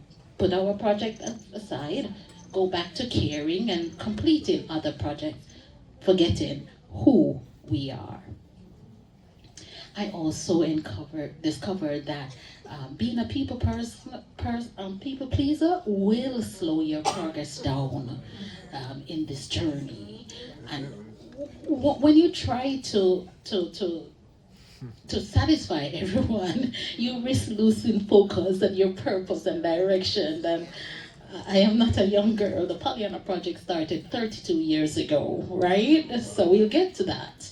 So I built my confidence by cultivating self-love. I've heard someone said that here tonight. Resilience, and the belief in my God-given gifts and abilities. As I learned to value myself more, I became stronger against the negativities that was tossed at me all my life. And once I tried, the ones that tried to discourage me, through that journey, I grew. And I began to trust my gifts and the abilities that God has placed in me. One of the greatest lessons on my journey to self-empowerment has been learning to set boundaries. I had to protect my time, I had to protect my energy and my focus so that I could be aligned with my personal goals, the ones that God has gifted me. It has not been easy, but each day I grow stronger and more confident in honoring those boundaries that help me to stay on the path that I was meant to walk. And while I was working on my journey of self-empowerment, something interesting happened. People started to notice the change in me. They too observed their own growth, my confidence. They observed my growth and my confidence and my discipline. And in turn, they began to feel empowered themselves. That is the power of transformation. When one person grows, it often inspires others to grow. Now, thank you. This is why it is important for parents, teachers, educators to begin empowering children at an early age. When we help young people build confidence early in life, we are shaping the leaders of tomorrow. Once you have mastered self-empowerment, empowering others becomes natural. A confident and empowered person can uplift others easily and seamlessly. Self-empowered individuals tend to live a truthful and a purposeful life. People are naturally drawn to them. And when we are empowered together, we can accomplish extraordinary things. Look in this room tonight. I just believe that there's angels around just rejoicing at this room tonight. I have witnessed this transformation firsthand as the founder of the Pollyanna Project 32 years ago, where we served underserved children and families around the world. Countries such as Ghana, Sierra Leone, Nigeria, South Africa, and many of the Caribbean countries, and of course Jamaica. Empowering and mobilizing women and giving them hope. Within the past 7 years, I have seen how empowerment can transform individuals and communities. Last year, the Pollyanna Project recipient, nursing student Cassandra James, has been a benefactor through the distribution of laptops, because we do that as well. And she returned back to she graduated high school. And now she is a first-year nursing student at the University of Technology on a scholarship provided by the Pollyanna Project. It did not stop there. It did not stop there. We're talking about empowerment because this is the power of what it does. It did not stop there. She became a beacon among her peers. She has created her own project in which she is now going to clinics across Jamaica by the help of the Pollyanna Project, distributing items such as diapers, clothing, feeding for the mothers who are underserved and their small children, with the full support of the Pollyanna Project. I believe that is empowerment. I'm getting down. So gratefully, I am blessed with teachers in the classroom and adults outside of the classroom who believe in my potential. Their encouragement made a lasting difference in my life. I really remember my business teacher, Miss Levine. She once said Donna would light up an office that any classes, she told me this. She said, you will light up a classroom, office once you are hired. And I was hired in an office and I lit that office up. Amen? And I think that light is still following me. I really and truly think so, right? But somewhere along the line, life happens. The death of my mother, which is 32 years ago, she died, has a major life-changing effect on me. So I went into fix-it mode as the oldest in the bunch, doing the things that my mother would have done and completing the stuff that she started. At the Pollyanna Project, collaboration is at the heart of what we do. We intentionally create environments where individuals feel safe to learn, participate, and take meaningful risk. Through team-based projects and community initiatives, we help build confidence, strength, and leadership among both recipients and the recipient we serve and the volunteers that believe in our missions. And you saw my team over there. She's 15 years old. We have a bunch. Where is my other team? They're in here. Raise your hands. They're from these are my young people who are my mentee. Yes, so they're Alexis, stand up. Paige, and Tammy. Wave, let the chrome see you. It's through the work that we have done and it's transparent. And these young ladies say, I want to be like you. That is what empowerment does. So tonight, I respectfully encourage everyone in this room, educators, parents, and community leaders, to be intentional about empowerment. Empowering yourselves and empower those around you. The greater goal is to create meaningful impact in this world and to become stronger advocates and role models for children and students, even ordinary people placed in our cares. And let us not forget those who are observing us silently. Thank you.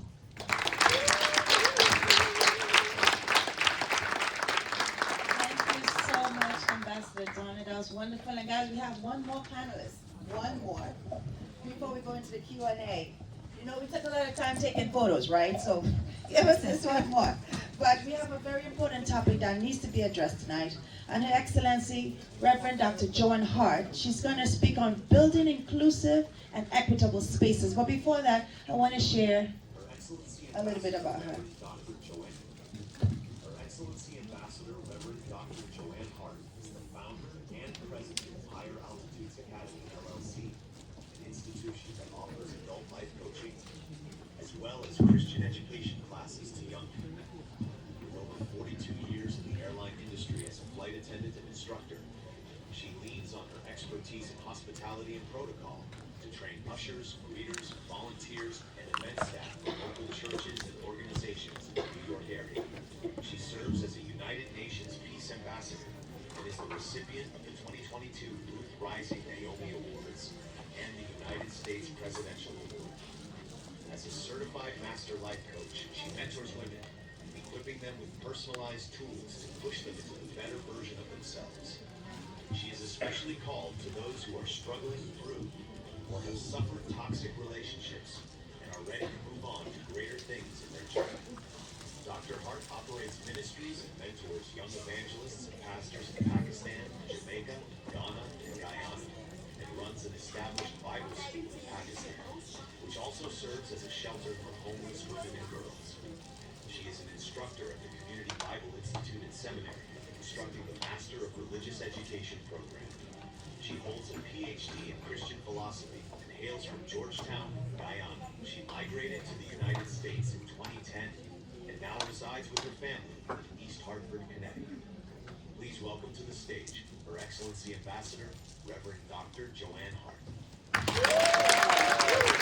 Thank you. Dr. Hart, I just want to ask you this question about building inclusive and equitable spaces. Early childhood settings are formative. How can teachers and providers create inclusive spaces that empower every child? Thank you, Dr. Nadine, for that question. And I want to first and foremost acknowledge the mighty women at this table and the mighty women in this room. And to say thank you to the teachers who came out today. Thank you for showing up. You know, when I think about inclusive and equitable learning spaces, I'm reminded of a story in my childhood. There was a teacher in my community who understood her assignment deeply. She understood that every child could learn. And she also understood that every child learns differently. And so during the summer months, when most teachers would be taking their long-deserved rest from that long academic year, she would gather groups of girls from her class. She would gather those girls who didn't learn in the traditional classroom setting. Some of those girls learned differently. Some needed more time, and some needed just somebody to believe in them so that they could believe in themselves. So instead of allowing them to fall behind and to fail, she would gather them, she would bring them home to her house. And for weeks on end, she would sit with them at the kitchen table patiently teaching them and going through every lesson in a way that they could understand, in a way that they could get it. She would adapt the way she taught. And she would slow down when she needed to slow down. She encouraged them constantly. And what I remember most about her is she never spoke of those girls as if they were incapable, not once. Even when others saw failure, she saw them with full potential. Of late years, when I would see those girls who are now grown women, most of them are doing very well for themselves. They're professionals, they're leaders, and valuable contributors to society. Whenever I see them, I'm reminded of the power one teacher can have when they truly stop to see the child. When they stop to see the child. And that story captivates something essential about what it means to create inclusive and equitable spaces in education. Because inclusion is not about just policies. It's about posture. It's about the posture of the heart. It's about the way we educators see the children. And early learning environments are some of the most formative years, you would agree, in a child's life. It's in those years that they begin to ask questions about themselves. And it's in those years that they begin to form habits and beliefs about themselves. Some of the questions they ask themselves is, do I belong here? Am I capable? Does my voice matter? And very often those answers are shaped by the environment the educators, the teachers create. So how do educators create classrooms where children, regardless of their backgrounds, are valued and empowered? I believe it begins with 3 simple but powerful commitments. First, inclusive classrooms begin when educators choose to see the child before the curriculum. Not that curriculum isn't important. Curriculum is important. Standards are important. But children are not simply academic outcomes waiting to happen. They're individuals with unique stories and unique abilities and unique skill sets and unique ways of learning. When a child feels seen and feels respected, there's something that shifts on the inside. Confidence begins to grow and curiosity begins to rise. Learning becomes something that they participate in rather than something that is imposed on them. Second, inclusive learning spaces require flexibility in the way we teach. Equity does not mean giving every child the same thing. What equity means is making sure that every child has the opportunity to succeed. That child has the opportunity to succeed. Some children learn visually, some learn by repetition. And some need engagement and encouragement. They need activities. And they need culturally relevant connections with the material. The most impactful teachers understand that teaching is not about forcing every learner into one mold. It's about adjusting the pathway so that each child has the opportunity to reach their full potential. And third, the inclusive spaces are built through environment and belonging, environments of belonging. Children thrive. They thrive when they feel who they are is welcomed in the room, regardless of their background, regardless of their voice or their experience. When children feel safe to participate and to ask questions and to make mistakes without judgment or shame, that classroom becomes a place of empowerment instead of a place of intimidation. And the truth is, teachers play extraordinary roles in shaping those environments. A teacher's belief in the child might be the very thing that child needs to believe in him or herself. Which brings me back to the story I shared at the beginning.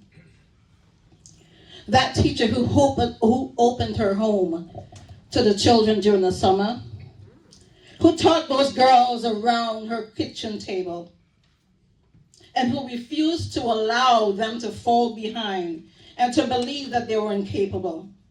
I know her name. Her name is Cornelly. Her name is Cornelly Hart. She was my mother. And watching her taught me something that I carry with me throughout my life. Inclusive education is not about having the perfect resources. It's about having the heart to refuse to overlook a child. It's about having a heart. It's about educators who understand that sometimes the greatest impact you can ever make is not in delivering a lesson, but it's the dignity you bring to that child in front of you.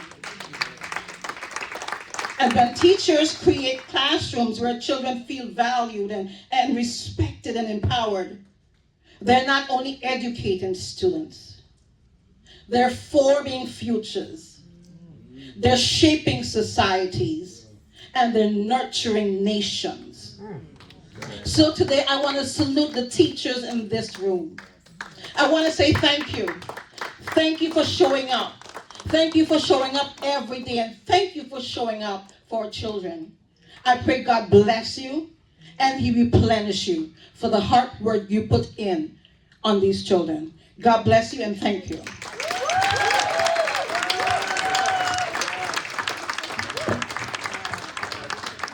I want us to put our hands together for the teachers in this room again. And ladies and gentlemen, put your hands together for our panelists today. Because I didn't want to stop them or anything, but they kind of took away from your quick Q&A, so I'm gonna only ask 2 questions. Is that not fair? Not fair. It's okay.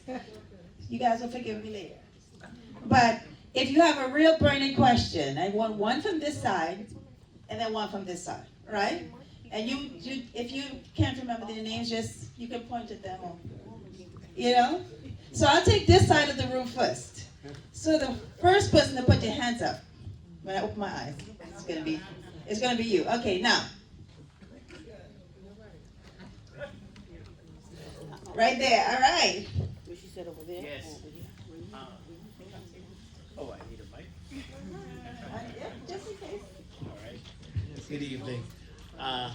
It's an honor to see such a compilation of love in practical action when I'm looking at this pack. And many of you had mentioned that you wanted to see everything in action, but here we are witnessing it right here. Everything that I've heard are things that myself and my sister have been around in shaping the futures and basically bringing the dignity back to the family. What I really want to know, because all of you contributed to this, and I've never felt such love from an education panel. You guys actually touched the subjects beyond mandatory reporting. This is the first time I've ever heard it. Thank you so much. Right? So I want to know, there are policies enforced even in New York, right? How can you bring what I'm feeling today to the teachers in the local communities across the United States? Thank you so much. Thank you. Who would like to speak? That's for anybody. Chris Banks is here too. Just remember that. Let's bring him up here. I feel like it comes to my chance. That's all right. Let the panel do it. Okay, you do first in I'm the panel. observing. Okay. Joanne Hart. Oh, well, I just want to say that you asked and answered that question because we are here. Where are we at the UFT? Okay, so we are at the top. And this is what I was saying, that teachers use their voices. They have to be advocates. So we're hoping that the impact that we have here today would spread like wildfire, right? That they would take this and they would advocate it for us on a higher level, because they are the ones who have the voices. So if they do that, then definitely we will see some action happening. Thank you, Dr. Sanchez. I'm also going to ask Dr. Miller, who's going to share more of that. Put on a different hat. So thank you for that question. I want to say it's very rare that policy and real purpose meet and collaborate. So the goal of everyone in this room is to make sure that our intentions are thoughtful and purposeful. And if it's a lobby day, make sure you show up. If it's an advocacy day, make sure you show up. If you have to call your councilman, because most are not like council member, okay, Chris right here. I just want to be clear. You have to hold them accountable for the things that you need, and every voice matters. If nothing else resonates tonight, you should remember your voice matters and your vote matters. And I don't have to say anymore because wars are raging, right? So it is all about how intentional, thoughtful, and purposeful we are in our collective and independent actions. Thank you, Dr. Miller. We needed you on the panel, see? Excellent, thank you. Okay. All right, we have another question right here. Guys, this I think we had a question. Oh. All right.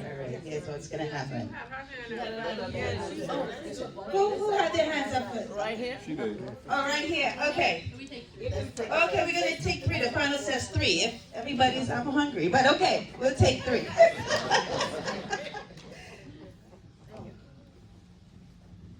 Good night and thank you all. The last speaker, you brought something up for me. So I went to school in the 70s, so we didn't even have these platforms where people get to talk about education. But I was told I would never be able to read in my safe space. And it haunted me for years because I stopped reading. And then I had to wake up and say, no, I will read. And when I tell that story, I can still smell the breath of the teacher that said it to me. That very Tuesday morning. But what it did for me was, I persevered. I went to Harvard. And some days I would like to go to that nursing home and reintroduce myself to her and say, I am Dr. Andretta Mitchell. So when you talk about the safe space, now we see safe spaces because times have changed. But for us that went to school back then, we still carry some of that trauma. I'm trauma free. But that memory will always be. That's why it perseveres me. So thank you for that. Because sometimes we need to hear sometimes why we do what we do and why we in spaces that we in spaces now. Thank you. Thank you. Thank you so much for sharing that. And congratulations on going to Harvard. Praying for my daughter. All right. All right. We have another question over there. The men are asking, right? Hi. Actually, it's not a question, but it's an acknowledgement to all the women here.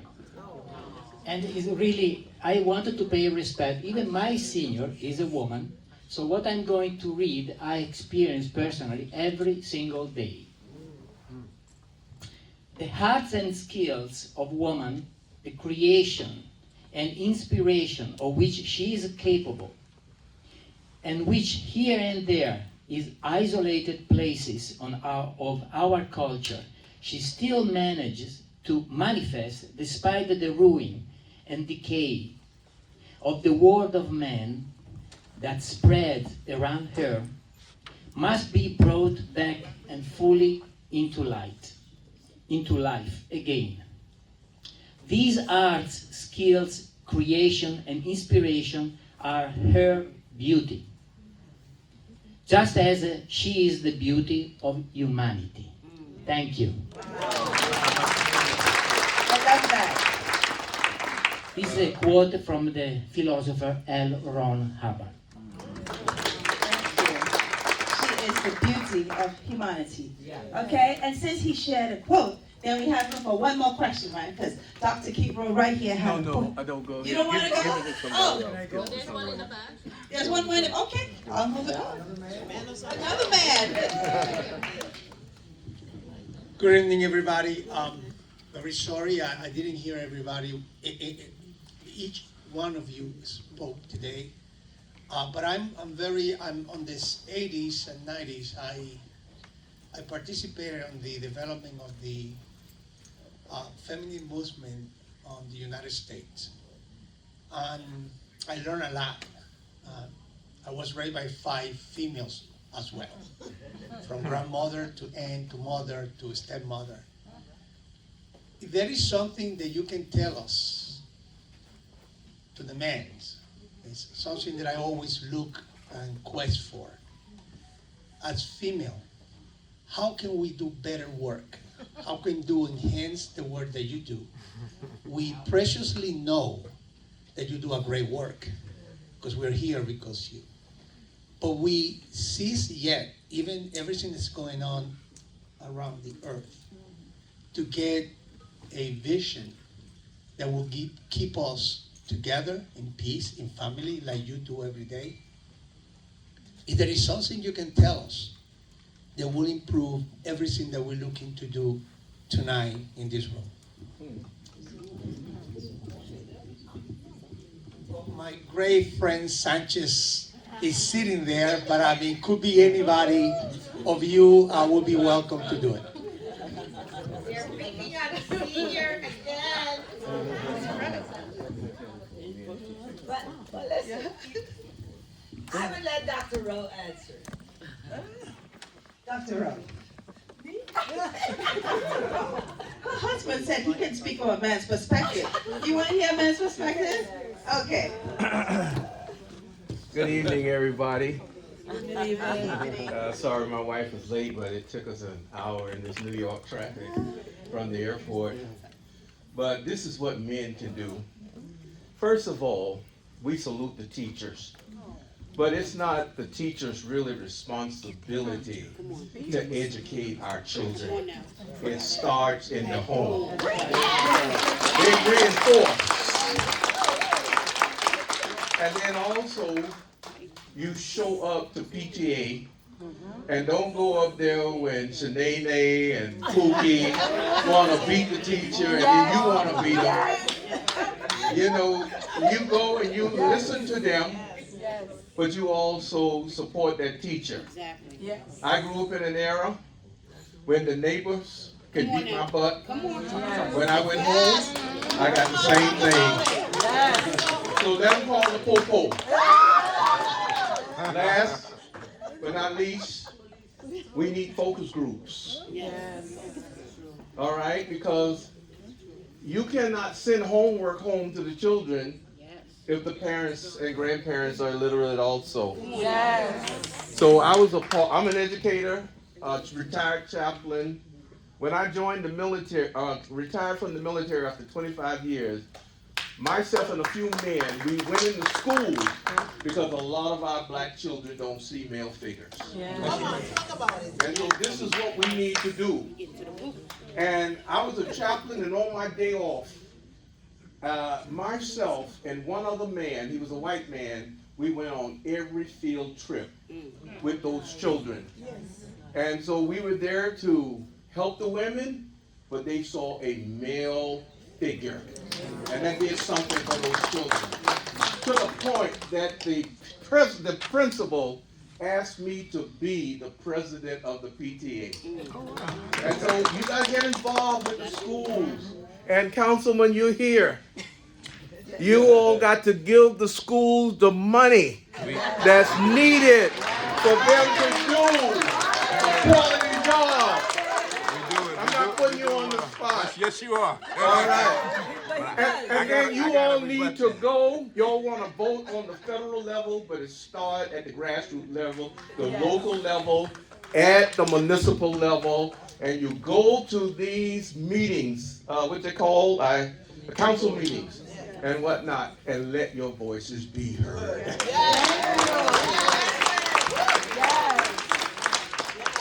If I may, if you'll indulge me one moment of personal privilege.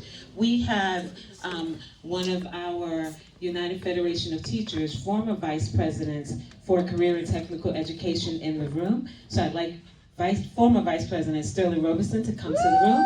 He would like to give very brief remarks, emphasis on the word brief. You are standing between salad and bread. Well, thank you, Tammy, welcome everyone. I'm sure, even though we have folks here from the United Federation of Teachers as they serve here, congratulations as a borough rep of Manhattan. And I'm sure on behalf of all of the officers and the president of the United Federation of Teachers and the United in this room, congratulations to all the honorees and to all the panelists. Thank you. A fantastic job. Let's give them a round of applause. I'll be short. Strengthening access to justice for women and girls, an incredible topic. But I will say, as many of the panelists said, as Tammy said, that is a collective responsibility that we all hold. And when you think about justice, I'm going to say simply,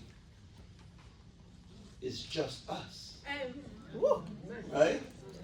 If it's not going to be us, who is it going to be? I'll also say that in many years in my, as a retired person for many years, I would say that in my years of education, for 40 years, that just means I started very early, right? But I'm going to say this because many of the folks in this room were builders, advocates, just like when I talk to many of our union folks, many folks built these organizations, just like many of you have built a lot of things over the years. Many of us are advocates, but here's where the rubber meets the road when I say it's just us. Ladies and gentlemen, we need to empower new builders. We need to transition from not just advocates to builders. Because while we keep advocating, those on the other side are building a whole new system that doesn't include us. So what needs to happen when we think about inclusivity and all of the things that needs to take place, the conversations, the robust conversations, is going to empower all of us to not just step up and do what we need to do, but we need to empower our young people that are brilliant in many times. And when we reflect, I could say, even for the young people in the room, we could say with certainty, the future's bright, but they have to fix a lot of things we broke. Say that. It's not on them, let me repeat that. Our young people have to fix a lot of things that we broke. And it's going to take some of our collective knowledge, collective experience, collective talent to empower them so they're not just reinventing the wheel, but they are putting rims on it, right? So with that being said, I am between you guys and Salad, and she's going to bring it back over here, right? And I'm not going to try and go there, but I would say thank you, and Kenny Miller, thank you for your collaboration.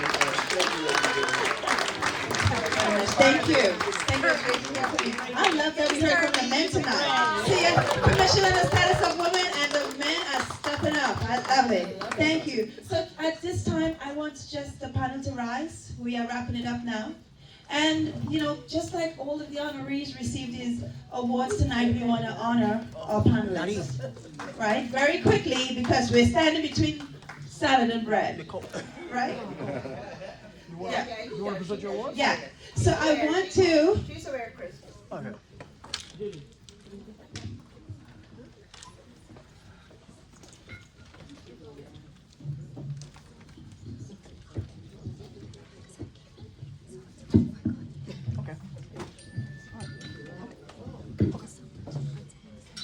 So I want to bless you with this award. Ambassador Donna, thank you for your contribution. Dr. Narain, thank you for your contribution to making society all around. Dr. Joyce, second row, thank you. Thank you. This is for Ambassador Rhonda Ben, thank you. Dr. Monica Sanchez. Oh my We saved it. And the outstanding Dr. Joanne Hart. Thank you. Thank you guys so very much. It's so well deserved. Thank you for all you do. And thank you for sharing your hearts with us tonight. Today was truly a blessing to many. We're going to take a photo and I'm going to hand over to the host tonight, which is Dr. Tommy Miller. Ready?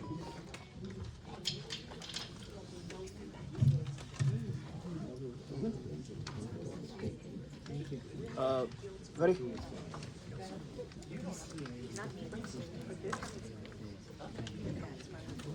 Okay, so there were 3 honorees that weren't here when we called their names. Maybe they're in the room now. I'm going to call you, the 3 of you to come up. Miss Nicoletta Canetti. Let's put our hands together for her. And Miss Jisquinan Timo. Jisquinan was unable to be here, but miracles happened and she sent us extra water. So Dr. Miller, can you accept it on her behalf?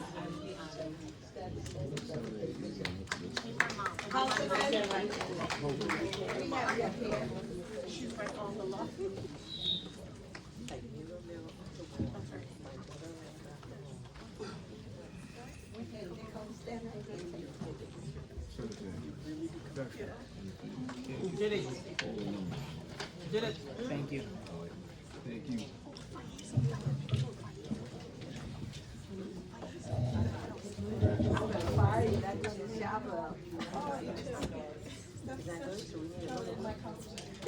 Well, yeah, he banks on banks. He gives the money. He don't play. He gives the money to the schools, everybody. Okay, so stay right there. I have one more surprise, and I want to call Dr. Kitro up, and I want to tell you why he's getting the United Nations Peace Award. He's getting the United Nations Peace Award because one of the things that was established here is that we have to get involved. We have to see our neighbors. We have to look. Ms. Caricom has put on the ground in like 11 countries, and Dr. Rose secretly supports one of my organizations in Uganda every month. And I didn't even know about this. He sends money. And they do so much underground there. We have a clinic. We deal with the seniors, the kids, and everybody else. And they told me. So I just want to say, just like him, you got to get involved. You got to see each other. And so here. I have. Oh my God! Take a picture. Go stand next to the councilman. Take a picture right there. Okay. Let my wife come up here and stand next to me. She'll get the middle, and then you get on mine. Okay. Here, you get right here. Okay. And I just want to say that sometimes we do it silently, quietly. No one knows, but we see you. We want to acknowledge you. We want to encourage you to continue to do. So just like Dr. Rowe, I hope you guys would get involved. It doesn't have to be on that level, but I know you know somebody that you can do something for. So thank you all. Congratulations again. Thank you so much. Very quickly, I know we gotta eat. Nadine, if you let me do the benediction. Now you sounding like a reverend. No, I'm not. They didn't tell you this. You're welcome. Congratulations. They didn't tell you this, Dr. Sanchez. Dr. Sanchez, they didn't tell you this, but on July 7th, I turned 70 years old. I know I don't look it. And we're having a gala. And all of the monies that come in for my birthday, along from my organization, we're going to give St. Mary's $30,000 for hospital beds, equipment, and we asked them to take care of the shipment, but if they don't do it, the councilman promised to give the $10,000. But anyway, that's what we're going to do for your organization, my birthday gift to you. You don't know what this means. Think about the 30,000 US in Uganda money, what it would do. This is my last project. I'm really grateful. I'm really grateful. This is a big one. I talk a lot, but now people shut me up.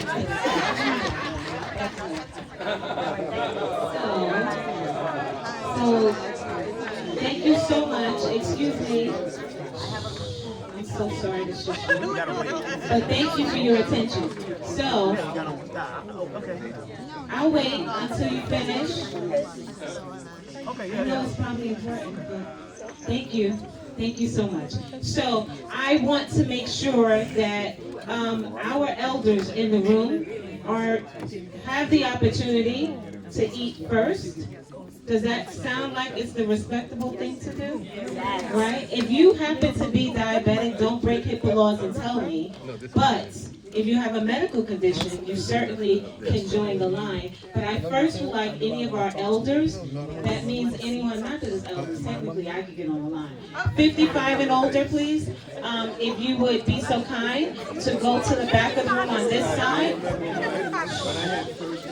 Just again, 55 and older, if you would go on the line and get some food, including our distinguished panelists. Thank you so much.